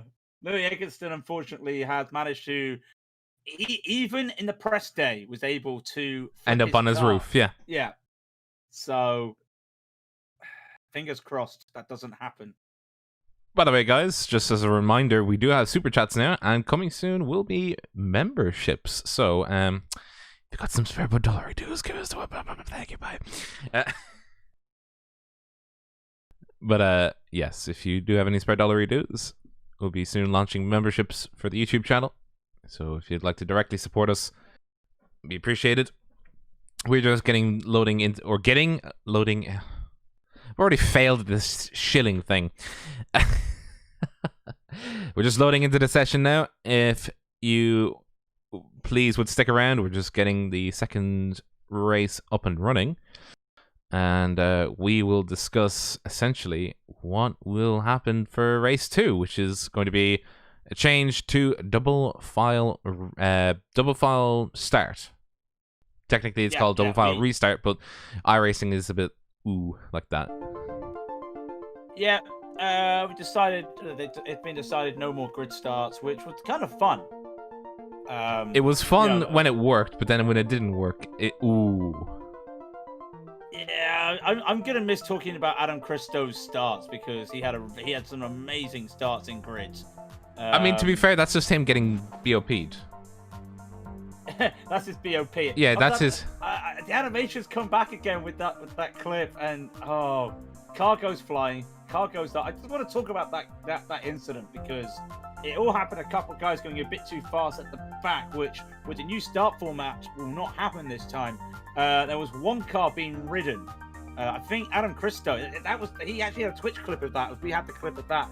Adam Christo was literally driving by the start, and his teammate is there in chat screaming, I've got a guy on top of me. I can't see anything." Literally driving past a car with a GoPro livery on the nose of another car, and then Yeah. we saw what happened with the car just going absolutely flying. It was chaotic. And also another thing, it's not nighttime this race. It's a sim evening. time of 3:26, 23 Celsius, 74 Fahrenheit. It's the temperature, so a cooler track. And I know a lot of guys were talking about it was a slow track last time, so we should be seeing some faster times in theory. 7 to 7, 8 Celsius drop. Should be seeing a faster lap time. Now, as I always allude to, what am I alluding to? I'm alluding to something. I don't know. What are you alluding to? I'm alluding to the fact that there is no... Oh, yeah, I remember now. I was alluding to the fact that there's no MP412Cs. Ironically enough, the McLaren... friendship ended with McLaren. Now Ford is my best friend. Oh, I thought you were going to say BMW because everyone's just driving the BMW. I mean, it's interesting to say. It was interesting hearing the Bushwing driver there, Carter Hutchinson, saying about how he felt that the RSR is just too strong, and then we got the not the RSR, the BMW was too strong. Then we got the RSR guys in here in their interview saying that they felt it wasn't the strongest car on the track. They never alluded to what car they thought was faster around here, but well, we had some Audis. I mean, Julian Kesselhut, we can't deny Kesselhut did a fantastic drive there, just to stay with them for Austrian Sim Racing, just stay around and get that P3, capitalizing on mistakes. So did really well there, and maybe that might be the car of choice because, no offense to Raidillon TV, the Ferrari just didn't look very strong out here today. I mean, he did his best, the man himself, but he's got all to play for now. Race 1 pro winner, Oscar Koper. Thomas Dandridge in AM winning for race 1. And the fastest lap was actually Steinbraten himself with a 1:59.113. Very close to his qualifying pace, so well done to him. But that is done and dusted. That is old news, the new hotness. It is race 2. And I am going to be excited because this is going to rock my socks. Because the drivers will have had their first taste of racing, well, technically, today in Suzuka. You want a Murray Walker race start. Oh, no. I'll tell you what. I feel like there should be a donation drive for a Mario Walker race. Yeah, a donation drive. Yeah, that would be. I could do that. A donation drive. $10 dues. I'll start the race as a Murray Walker. How about that? Yeah, we have literally said we're not going to give you what you want until you pay us. We have literally turned into pay-per-view. No, that's just mean. That's not us. Don't be mean. There's 10 seconds left in practice. They will be ready. Just a quick start. Christian Wirtz with the fastest time in a quick practice session here. 10 minutes. The only car under the 2 minutes, followed by Chris Daines and Chris Hamer, and then Thomas Dandridge. So some cars just there in that very quick time. We're doing 2 minutes. Wirtz was the only one doing under 2 minutes, but If that Raidillon Ferrari was doing a 159.612, what will the top guys do? As we will start to see them grid up now. Now, here we go. This is the grid as it stands. Stephen Furters is P1 with... Oh, dear. I'm actually just seeing the gravity of the situation. Look at the list of yellow. The amateurs are running the asylum for the second race. Wait, hang on a minute. This is an asylum? I didn't get told this. Wouldn't have agreed if it was. Stephen Furters on pole with Danny Sanchez next to him. Josh Seymour, Mike Gotrup, and Andrew Miller round out the top 5. And then Ben Smith will be the lead pro driver. A few places behind him will be Chris Simmons, but he's got Lyndon Lee and Dean Timms with him. Jonas Dry will be 10th as well. And then it's again another list of amateurs. Key names to look out for. Let's have a look. Adam Christo starting 19th. You've got Maxine Houston in 15th. Gavin Boyett had a bit of an accident down in the amateurs. He's starting 11th. That'd be one to look for. We talked about Neil Butler, 18th. Like we said, Carter Hutchinson will be 22nd. George Phelan, 21st. Eggleston will be 23rd. And, of course, Ollie Steinbraten, 26th. Julian Kesselhunt, 27th. Jesse Jones, 28th. And 29th is Gosta Coper. Will be interesting to see what happens. We will get a start as they are coming down the Casio Triangle. By the way, I think somebody did like the old Senna Prost comparison Comments, to a move there from Eggleston. But they're going 2x2 through the Casio Triangle, the chicane. This is Raidillon TV, the only corner you need. Rob will take you through the start of race 2. So, Furters, this is not going to be easy. You'll need to engage second gear. And they crawl up. It's going to be 1 light. 2 lights. 3 lights. 4 lights. 5 lights. Pause.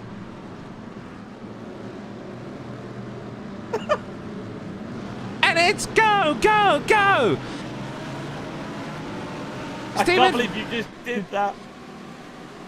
I did this and look at the amount of cars that are going too wide already coming into the first turn. First corner, they're just slotting in there. That is the main way to do it. Can't do it any other way. Oh, that is moves being made in the back. Oh, I'm trying to focus on one. That is moves being made in the back. This gives them ideas right now. Teakins battling with Carter Hutchinson at the start of the race and through the S. Hutchinson just hold on to it. They've made up quite a few places. Already some slaggers. We got a car in the gravel trap. That is, I cannot see who that was. I've just missed it. Oh no, I've just moved away. There's been a massive accident. There had been an accident. Let's see what's happened there. We've got Seymour in the gravel trap. He lost it himself. More chaos. He's gone out to the back of the field. What else do we see? Loads of cars going 2x2. Constantining through Degner 1. Constantining through Degner 2. As they're now going up to the hairpin. They're still too wide, by the way. Hutchinson and that's Boyett there. He's making more moves. A couple of amateurs just going through 2 wide, going into 200R. That is Dean Timms and Lyndon Lee there. A lot of battle happening. Carter Hutchinson, we said keep an eye out there. Look at the places he's made up on the start of that. Oh no, more incidents. More incidents. Louis Eggertson. Where is it? Oh no, he popped up for me. There he is. Poor Eggy. He's not on his roof. That car isn't looking too good. No, that's not looking good at all. And I think there's some more issues as well. But looking where is Eggleston? There's 2 cars off. There's 2 cars off. That is Will Egby. And I cannot see who's that off with him. But that's Egby off the track. And that's actually Phelan off as well. Did they come together? Have a look. There was a spinner. There was a spinner. It was Phelan. He spun on it. No, he got taken by Egby just going too hot into the corner. They spun around. Carter Hutchinson. Oh no, that's the car number 85. Car number 85 also got damaged. Who is that? That's Ollie Steinbraten. He's got front end damage. That's not going to be good for him and his attempt to get into the top 10. But he's at least keeping up with his teammates. They're in 21st, 22nd, and 23rd. They started this race down in he started this race down in 26th, and they're having to navigate. It's almost 3 wide. That is Jesse Jones navigating around Neil Butler, and that is Oscar Coburn looking on his inside. He's got front end damage as well, so there's plenty of cars carrying damage around this time around. The safety car has not come out, so it is still green flag. But Carter Hutchinson gets a black flag. Been black flag for jumping the start. So he'll have to come and serve. I think that's either a drive-through or a stop and hold. Wait and see. Cooper gets spun with netcode on Butler. Netcode is there from Butler. He gets back onto the track. Loses a couple of positions now behind his teammate Steinbraten, who is trying to push on to Butler. Can he make a move up to the hairpin? No. No, nowhere to go. Set himself up for 200R though, as he keeps going. A lot of 2x2 up ahead as well. I just want to eye on that. That's Kesselhunt and a Herm, but let's get back to Steinbraten trying to push Butler. Holding on, coming through 200R now, but there is damage. Oh, that was a good bit of net code there. Oh dear. It was, wasn't it? Was a good amount of net code. Just wow. And there's another car off. That is Jonas Dreyer who's gone off. Now, what's happened to Dreyer in the Raidillon R8E? Did he spin himself? He spun himself with the spoon. I mean, that's probably the third or fourth time we've seen that today. Losing a lot of places. Reversing to clear the line. Good job, Boyo. But he's lost good amount of positions. And he's now onto the rear end of James Armstrong, who, by the way, had damage on the first race. So he's looking to see if he can get some places up. He started 37th. What a drive so far from him. He's made up 13 positions. And he's looking to see if he can get into some full-on car-on-car action as he chases down Neil Butler in 21st and then going up to against Oscar Coper in 20th. Now we do have cars in the pits. That is Carter Hutch serving his penalty. It was a drive-through. It only took 24 seconds for him to go into the pits, but that 24 seconds has now put him then into 37th. Tim Scheistag is out of the pits, but he is still carrying a massive amount of damage on that front end. Christian Stockwell and Will Egby are both serving, well, not serving penalties. They are in, or my brain just had a oof. Your brain, ooh! I'm just keeping an eye out now. Let's have a shout out to Milan Tikun, by the way. 15 places made up. He is currently P3 in the pros. Just having a battle with Maxime Bouston there, and I think that's Adam Christo just trying to catch up at the same time.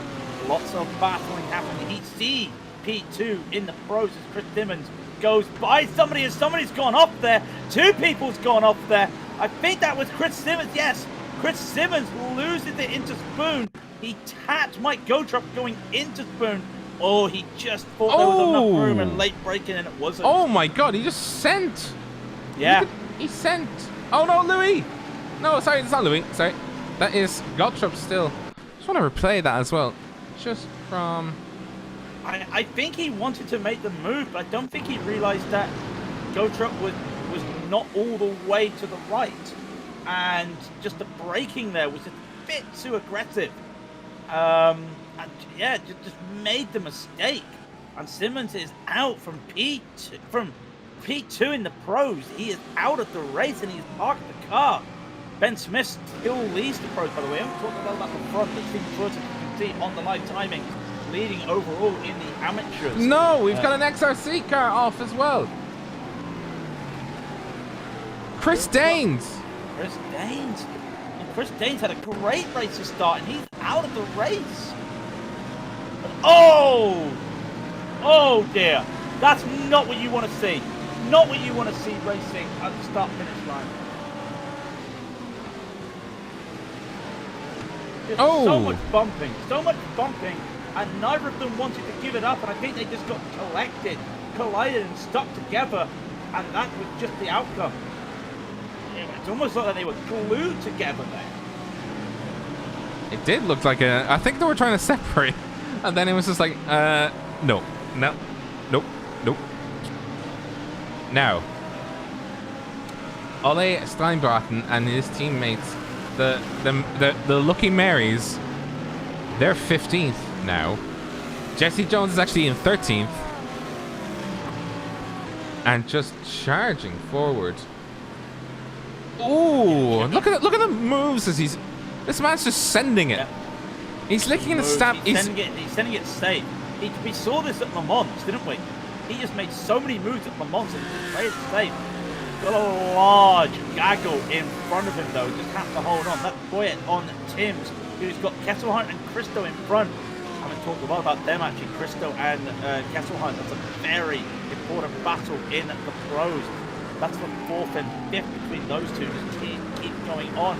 RSR boys are just coming in now, and everyone concertinas and bunches up when they get to the Casio Triangle. It just gets closer and closer and closer. Look at these gaps. We'll go from Christo. He's 0.3 in front of Kesselhunt. Kesselhunt 0.7 in front of Tim. 0.2 is Tim's in Boyet. 0.5. 0.5. 0.5. Basically everybody from like 8th down to 18th are like half a second between each other. Massive concertina, and just weaving through the S's is just so satisfying to watch. You just see Julian Kesselhunt handing the rear end of Adam Christo. Adam Christo is in an even better position than he was the last time. He was in 11th on race 1. He's now in 8th already, but he is having to do battle with a very, very fast driver. No slouch is Julian Kesselhunt. He's able to push the car and then some, especially with the Audi, and that's Lyndon Lee pulling over to the side to let them do battle. Good on you, lad. Kesselhunt's not going to try the over-under, is he? He's going to try the over-under. He hasn't got it, though, because Christo was right there. But he might have the slipstream coming through 200R. What can he do? Christo's lost that slipstream, by the way, of Houston. And now, Kesselhunt wants to make this move. You can see he might make a late dive into Spoon. Decides against it. He just could not get a good line on that little kink leading up to Spoon. But a bit of extra braking there from Christo as Kesselhunt just rolls the car around Spoon. And maybe now we see a move. Maybe we see something here. Kesselhunt has 20 minutes to go, by the way. We've got loads of action. Kesselhunt cannot make a move for here. And there's 4 cars up ahead, by the way, trying to make a move as well. But they're not all battling for positions as amateurs and pros mix up one another. And this is what we saw last season with Christo at this race when he won the race. He finds a way to make this Mercedes so wide through these corners. And Kesselhunt does not have a response. We've seen Kesselhunt do some good defending, making his Audi wide. But this is a great drive from Christo right now. 12 places made up. Okay, Kesselhunt's made up 19. 12 places made up for Christo. Just dancing over the fact. Yeah. I mean, we can also talk about Tikins, by the way, in a battle for the lead. Not in a battle for the lead, because the gap's 4 seconds. He's made up 21 places to come P2 in the pros. 21. He's 3rd overall, and he is in the lead. No, he's 2nd to Ben Smith, and he's not close to gap on that last lap. But their fastest laps between the two of them. Milan Tikins is the fastest one out of the two of them. Steven Fruiters, by the way, off on his own. There he is. I was gonna switch the cameras immediately and be like, that's a comedy effect, but that'd just be too mean on the man. Ooh, we do have.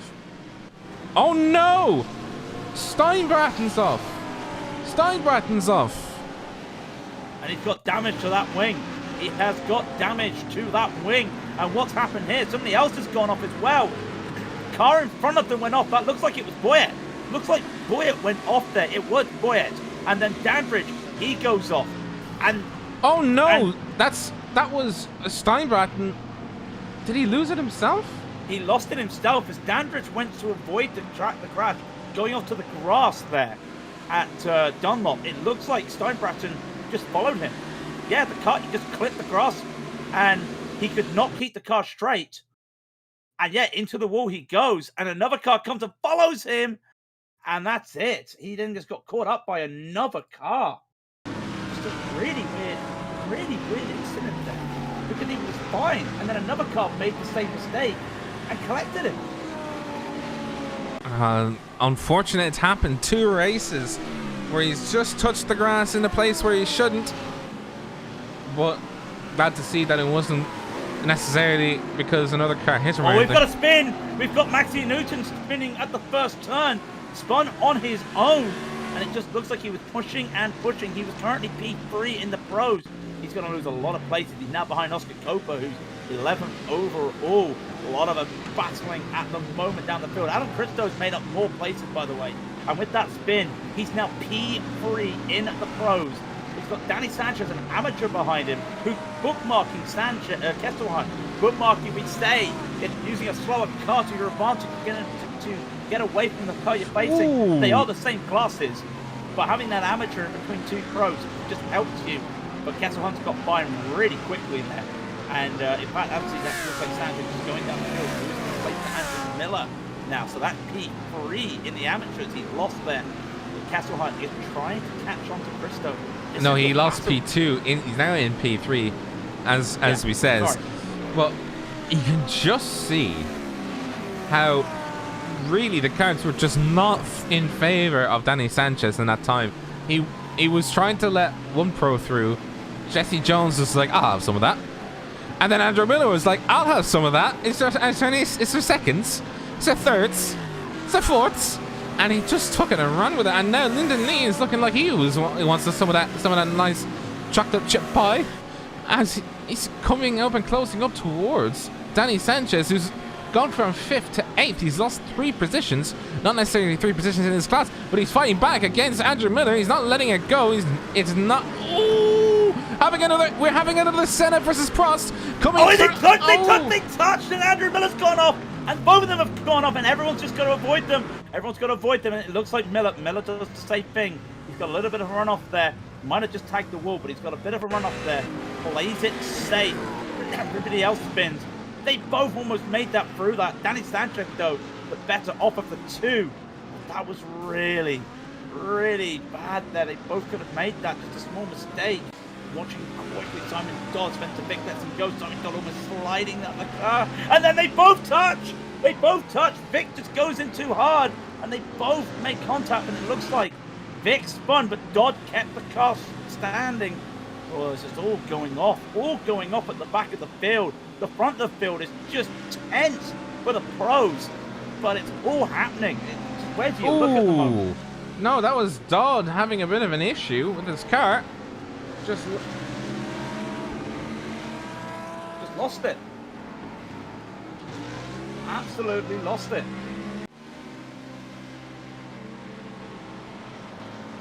Right, anyway. I think we've got the microphone, Rob. Oh, yes, you have. Can you hear me? Yeah, we can hear you. Okay, fair enough. Oh no, we've got another accident. Tobias Younger is also off.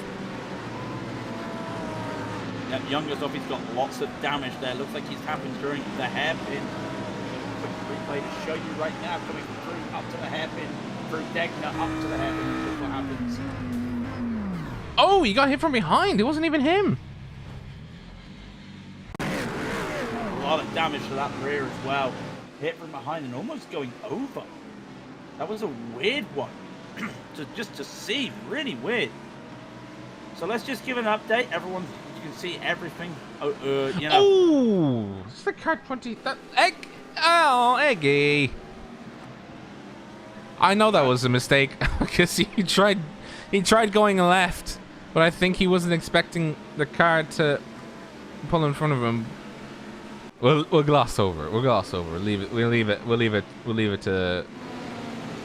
it to somebody else. So Stephen Furtus didn't even know what's going on. He's 8 seconds ahead of everybody. What a drive. And Ben Smith is just there now, leading the pro. He's led the pros since he started the race. Valantikins, though, is catching. Gap is now 1.3. And then a great battle for 3rd place in the amateurs. That's Christo. That's Kesselhunt. That's Jones.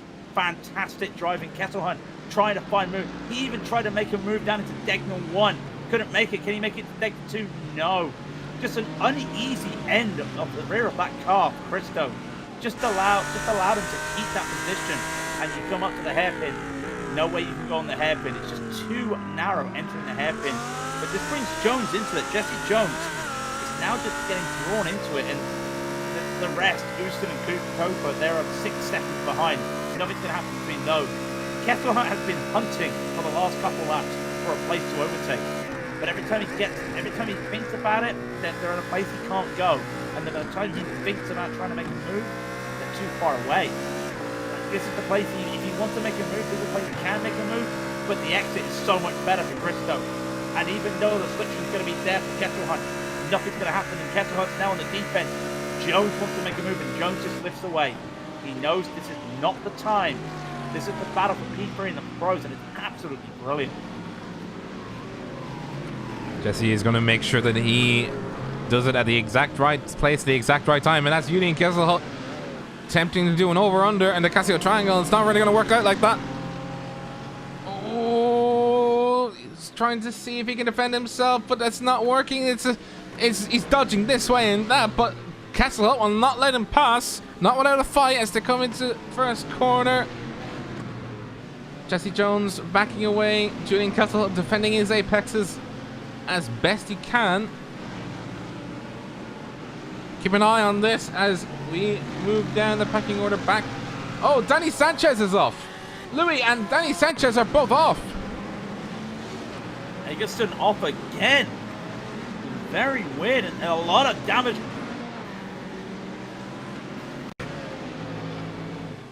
That's exactly what happened. Oh, let's have a look. Amateur on the outside, pro on the inside, coming to the outside. Oh, he didn't leave him enough space.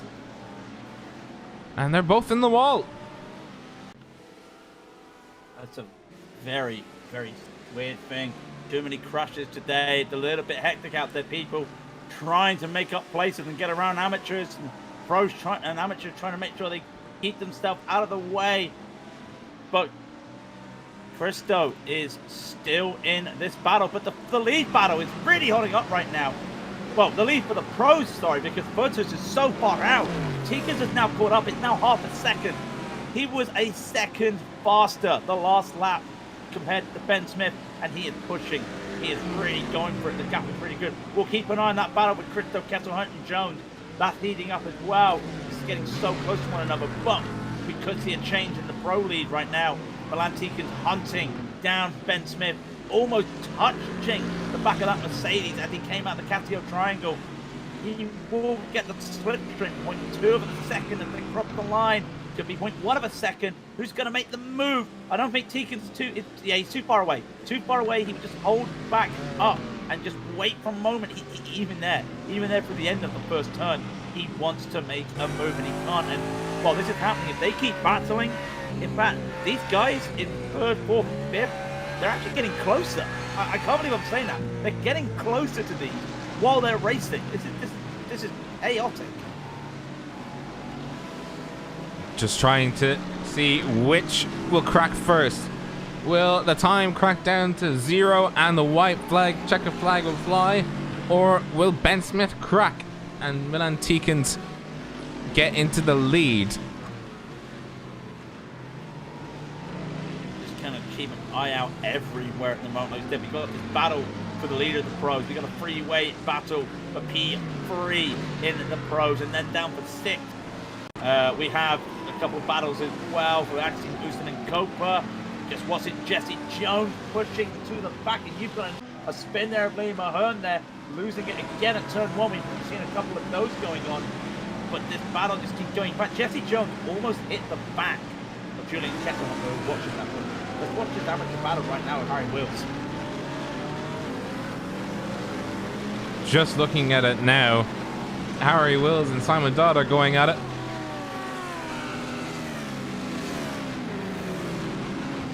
Ooh, it's heating up in amateurs as well. This is for 16th position overall.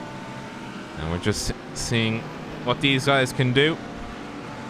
Round they go through spoon 1 and 2. Sorry to just cut in, don't need to show. We've got a change in the lead of the pros. You can see Milan Tikins goes on round to the Casio triangle and makes the position to lead the pros. But we're keeping this battle going right now. Harry Wills just holding on. Look at these gaps though. This is all good battle. We know Stephen Furter is leading the amateurs. Thomas Dandridge is P2 and Callum Beaumont is P3.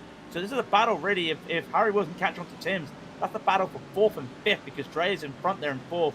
Sorry, Lee's there in front in 4th and Tim's is there in 5th with Simon Duck behind wheels. So they're all trying to bunch up at the moment at the front of this, in the top of the amateur division. Ooh, come on, Castlehut, you can do it. He's lost position to Jesse Jones. This is not what he wanted. He is going down the pecking order. He needs to go up. Push, man, push. As he pushes against Jesse Jones and down to Cristo. 3 at the top of the game. Ooh. Oh, it's a late move from Jones, and he makes it stick. A little bit of touchy there. He does make it. Cristo's going to push down the order from that. I think that was a little bit of a late move there from Jones. Cristo sends it in. He sends it in and makes it stick, but they're too wide. Who gets the slipstream? Now Jones has the decision. Who gets the slipstream? They're going to touch again. They're going to touch again, but just holds onto it. Cristo just cannot do anything, and now it's his turn to experience a wide defense there as Kesselhut is going to defend. But now they're losing time on Jones, who takes P3 in the pros as they keep pushing. But Kesselhut does have that slipstream of Jones, and he will use that to defend against Cristo. Cristo needs to catch up to them. We know that they may just bunch up when it comes to the Casio Triangle. We'll wait and see. By the way, lap 12, we're coming up to lap 13 of 15 at the moment. There's 5 minutes and 48 remaining. There's 3 laps left. I don't think I can take anymore. This is madness. You just see look at how far back he sent it. Oh, crikey, he sent it deep.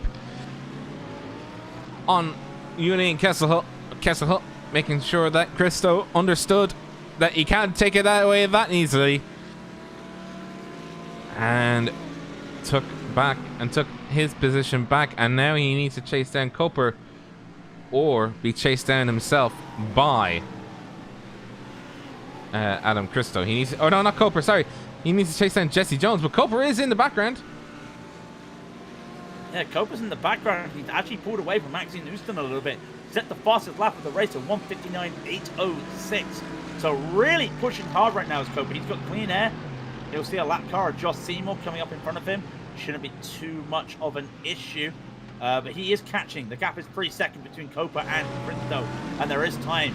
He will be able to catch it if he keeps going purple, keeps doing fast laps. You may be able to see it. Cristo has lost a little bit of the slipstream to Kesselhut. No, Cooper, he's lost control. Oh, he has. That is a shame. He just lost it there. He might have hit the wall. He hit the wall. That's heavy damage. I would not be surprised if he's crabbing. He's crabbing. He is crabbing. That is hard. There is no way he'll be able to well, he'll be getting the black and orange flag, so not much he can do. I think that's it for him. It looks like your car is toast. You need to trip back to pit lane, press in all the reset button, and we'll come and get you. But yeah, just keep this battle right now because this 3-car battle for P3's turned into a 2-car battle. Jesse Jones, Julian Kesselhut wants to go. Every time I see Kesselhut try and go for the Casio Triangle, he's on a line that looks like he wants to send it, but Jones is just there making any defense he can. Gap is now 0.4, maybe 0.3 when they cross the line. What does Kesselhut have in the tank? Now, it's not a Mercedes this time, it's a BMW. So that slipstream advantage may go because of that speed. And in fact, it has. It has. And not really gained anything as Cristo. But if Jones goes wide for the first turn, he's going to say, thank you very much, I will take that. And the gap all of a sudden has closed up to 0.2 of a second as they keep going through the S's. Left, right, back to left. Gonna go right to the anti-bank curve right now, and still they almost touch, but they keep going as Jones looks to find a way to defend. Watch for Kesselhut trying to make a move through Degner here. He's wanted to put that car there and force the issue all race. Let's see if he does it. Julian Kesselhut and Jesse Jones are now doing battle. Adam Cristo has fallen away. He's 1.8 seconds behind Kesselhut and Jones. So now it is RSR versus ASR. Who will be victor? Ooh, very, very close. very close. They keep going close as well. 2 minutes 22 remaining. Lap 14 of 15. We know that Furtus is in the lead. He's got 8.5 seconds. He should be fine. But Jesse Jones might be catching on to Ben Smith. You know, the gap's only 3 seconds. That could be interesting for the final lap if there's a mistake there. Adam Cristo looks like he'd have to be complacent with P5. Is this battle going to heat up? I don't think so, because the BMW is gaining on the straights. Look at this, 240 right now for Jones, and they're matching times. They are matching pace at the moment, not time, matching speed and pace. So there's no advantage with slipstream at the moment for this Audi, because this RSR is just so fast and takes a red there. Does Jones sliding through the Casio triangle. Kesselhut might try and make a move, but like I said, the straights as they hit the white flag, just too much. And the battle is heating up to... Lost you again, Rob. No, you haven't. No, you haven't. It's the wrong button. I'm pressing the wrong button. I blinked once. Well, as in, like, I blinked as in, like, I physically blinked once. I was in trouble. Christian first. Still falling down. Ole Steinbach with the massive amount of damage. He's actually pushing and climbing the pecking order, but he's under threat from Joris Thielen. Ooh! And Joris Thielen, he's made the move. No, he hasn't. No, he hasn't. No, he hasn't. No, he has not. And they're going to almost came together, and Steinbraten avoids it and just keeps away. Thielen wanted to go faster, but he had a car in front that was Boyer in front of him, was unable to do anything there. And he's going to try again, Steinbraten. He's going to try again for another move, but just unable to. Just pushing and pushing. Steinbraten does not have the space to make a move into Degner. He knows that. What about Degner 2? I highly doubt this works. No, it doesn't. What about the front, by the way? Demon Furtus is coming up to 130R. We'll talk about that in a minute. Jesse Jones, Julian Kesselhut still in a battle. The gap is 0.3. Mario Yankee is off. Yankee is off indeed. He has got heavy damage to the back of that Ford. Not sure what happened there. I will let you know that coming through the Casio triangle one last time, Demon Furtus will take the checkered flag. He started pole, he finishes pole. The amateur driver takes the victory in the BMW, but that's for the amateurs. Who's going to come home for the pros? To be Milan Tikin and Ben Smith. And can Jesse Jones hold off Julian Kesselhut? Yes, he can. Wait, that's the end of the race? That's the end of the race. Oh, I know. Chaotic. Chaotic. Is there a little battle at the end here? Jonas Strait did take Neil Butler, though, and that will be for P9 overall in the pros. So, sorry, P8 overall in the pros. A really good drive. And Dandridge, by the way, took P2 in the amateurs, followed by Callum Beaumont and Harry Wills. Harry Wills, from the first car not reversed, takes a P4 in the amateurs.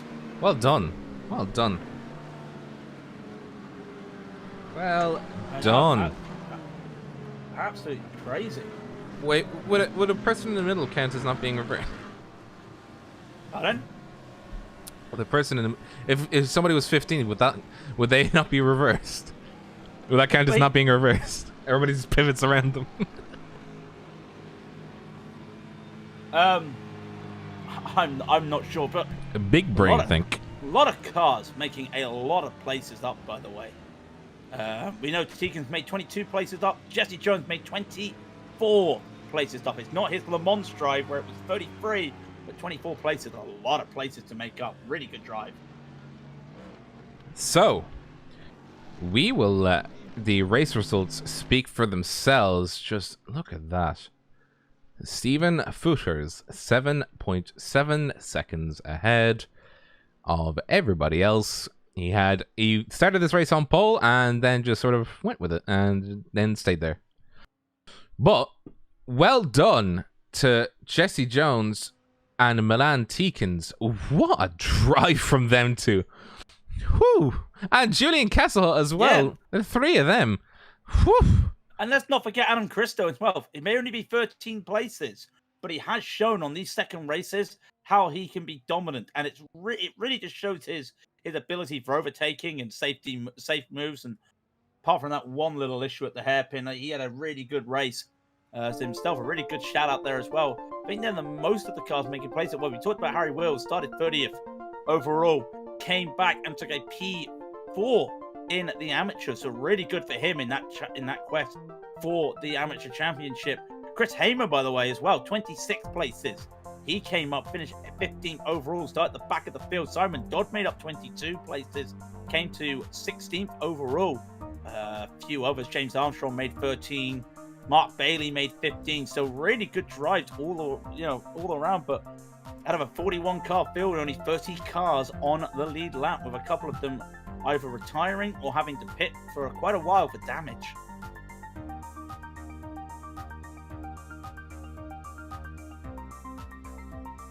So this is where Rob goes, well, Craig, who was your driver of the day? Well, I don't know. You took the words out of my word. You took the words out of my mouth. Yeah. I'm one step ahead of you. One step ahead of you, Rob. Driver of the day. Wow, that's a tough one. I've already got my pick. Who's your pick? Julian Kesselhoff. You took. I'm not allowed to agree with you because we're broadcasters, but I have to agree with you. That was the name that came to my head because what a drive from the guy not in a BMW. P5 in the second race, P3 in the first race. All right, Jesse Jones got a P2, got a P3 overall in the third race. But what a drive from Kesselhunt in the Audi, which is tough cookie. A great drive there from Kesselhunt. Yeah, I agree with you. Got to be my driver of the day as well. So, stop for me real quick.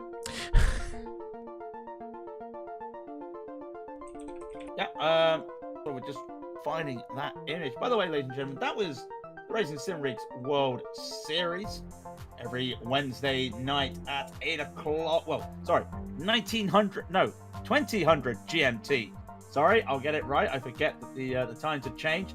2000 GMT every Wednesday night. If you do like it, we are Raidillon TV, the only corner you need if you've liked this production, as we will show you the lovely cameras of Julian Kesselhunt. Please hit that subscribe button on YouTube or the follow button on Twitch. Join us on our Discord, links underneath the video. Also, shout out to trackcams22.com, providing once again the great videos, and I see some fast forwarding and forwarding. Fantastic. I'm trying to just get a picture of Julian Kesselhunt. I'm just cheating. I'm just cheating right now. Okay, I'm just cheating. Okay, fair enough. If you do like us, by the way, our social medias, Raidillon TV on Twitter and Instagram, same handle for both, Raidillon TV with a I. I think somebody mentioned I can't remember.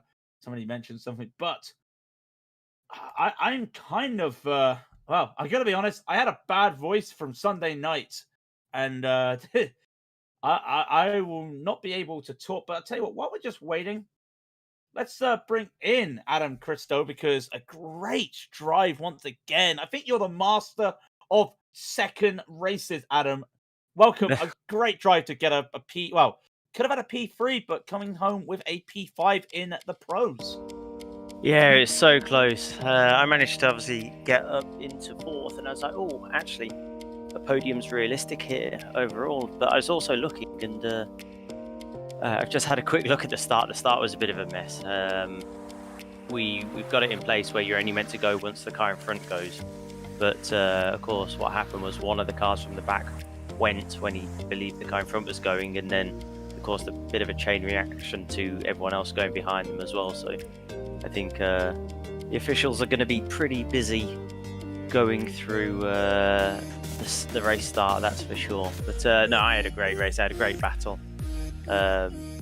With number 3 and 37, Kesselhunt and Jones. But yeah, Jones sent it down the inside, and I had to yield one of those that I was either going to have contact and spin, or allow them both pass. So a bit of an aggressive move, but in the end, I suppose I might have done the same. Yeah, I was going to say, I think you had a bit of a send at the hairpin, didn't you? Well, yeah, that was, I think, in a bit of frustration that I just lost 2 positions, and I tried it, and we rubbed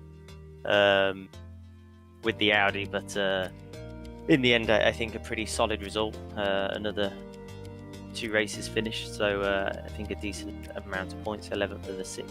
So hopefully that might knock us up a few positions in the championship. So, what is it about these second races that every time the reverse grid we just see you up in? What is it? Is it just because like the top guys are at the back, or is it almost like, I wouldn't say it's slim picking, but having to get around the amateur drivers when you are a former champion yourself in real world, so there is a bit of a difference between the two standards. But is it just a case of you're able to get by them quicker, or is it just a case of just I don't chaos? know. I don't know whether it's just maybe, I suppose, I'm fortunate that I'm able to do this in real life, and so because of that, I suppose maybe I've got a bit more experience. I am gutted that the standing starts have been stopped, because I felt that that was where I was able to take advantage. I seem to be pretty good at them, and so I was a little gutted when I found out that we're going back to rolling starts for race 2. But I think, I suppose my theory is that I've beaten the guys in race 1, so there's no reason why I can't beat the guys that are in front of me on the reverse grid for race 2. And so and I think I'm quite good at defending as well. And so I've mentioned that many times.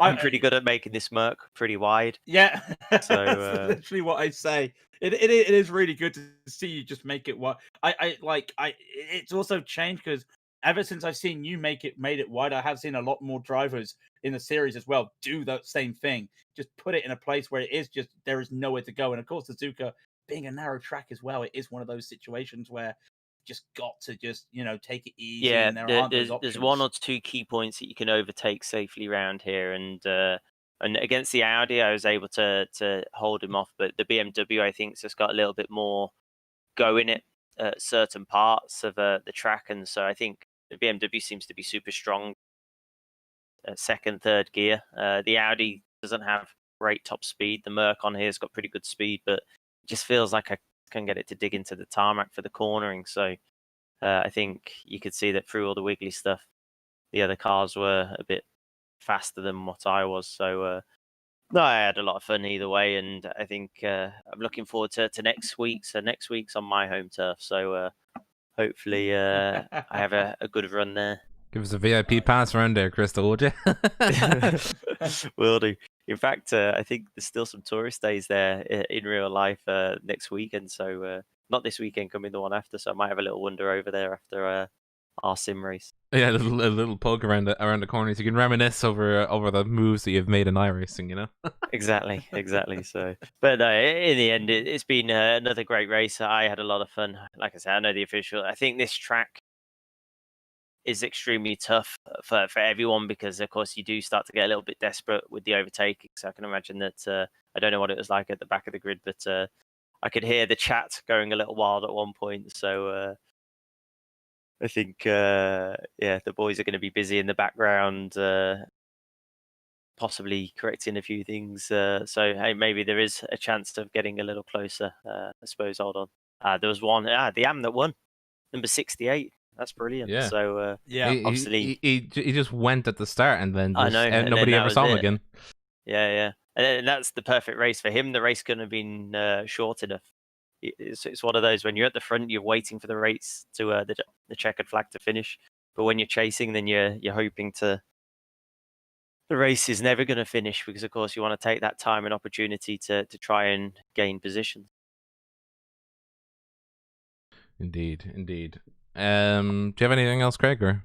No, I don't. But once again, congratulations, Adam. And like I said, it's your home track almost next week, and we know you won the 4 hours, the VLN 4 hours in iRacing in the weekend. So obviously, I think you've got it all. Under It control, wasn't I quite reckon. in the top split, because my I rating's a little lower than I think my performance shows at the Nürburgring, but I need to do a few more official races to build up the old I rating on here, and then hopefully I'll be able to battle against some of the real true pro sim boys around there. Either way, looking forward to next weekend, or next week even. Looking forward to seeing what you can do next week, Adam. Thanks again. Thank you very much, guys. Congratulations. Cheers.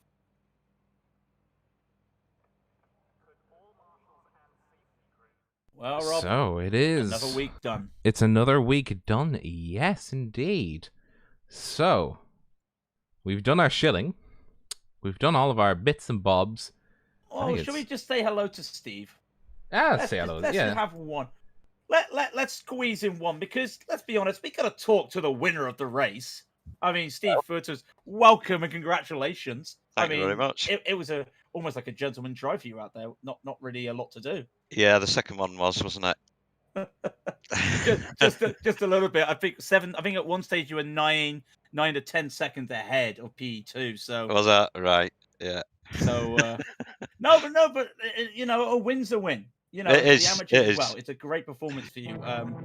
It just really keep the car on the track ready for you, wasn't it? Well, Doing yeah, good exactly. times. Yeah. I did it in qualifying. I spun out on the same corner as well. So yeah. And then in the race, I was P1 in amateurs as well, wasn't I then? You were, yeah. And I Well, you were touched P1, so you would have been P1 anyway. Yeah. I touched the grass. And that was it. So you avoided all the chaos behind and got a really good result, which will help you. So Yeah. now, let's cut to the serious stuff. Next week's Nordschleife. What experience have you got? I've got a little bit. I kind of know the track, but I'm going to have to put a lots of practice in. I must be honest, I think a lot of people are going to put a lot of practice in. It's going to Yeah. be one of those races as well, especially an hour long as well, which it's not like these 30-minute races. Well, you're probably used to hour racing anyway, aren't you, elsewhere? But it's a bit different compared to a 30-minute race. Yeah, it is. Yeah, I do quite a lot of endurance racing, so that doesn't bother me too much. It's just knowing the track really, inside out. Rob, I don't know if you've got any. What was your main goal at the front of the track then? Were you just focused on putting in laps? Is that what you're doing? I was trying to go fast enough to keep them behind me and not crash basically. So I wasn't pushing it. Put it that way. So Yeah. but I was pushing it enough just to keep a lead. Because I could see. Third. Well, he was second place, wasn't he? What's his name? Oh, Ben, followed by Milan. Yeah. Yeah. So I know he's fast. So. but in order, honestly, a win's a win, and it is indeed. And then in the amateurs. So, congratulations on the victory, and we look thank you forward to very seeing much. you next week. Yeah. Thank you. Cheers. Cheers. Cheers. Bye bye. Bye-bye. Well, that is it. Would you like to sign us off, Mr. King? Oh, thank you very much, ladies and gentlemen. I've already done the shilling. Hit the subscribe button, hit that like button as well. We'll be back. Well, we're back Friday. LMS at Monza, 1900 GMT. Sunday night, 1945 GMT is the Fanatec GT Challenge, and then we'll be back Wednesday. Nordschleife here, 2000 GMT. This is Raidillon TV, the only corner you need.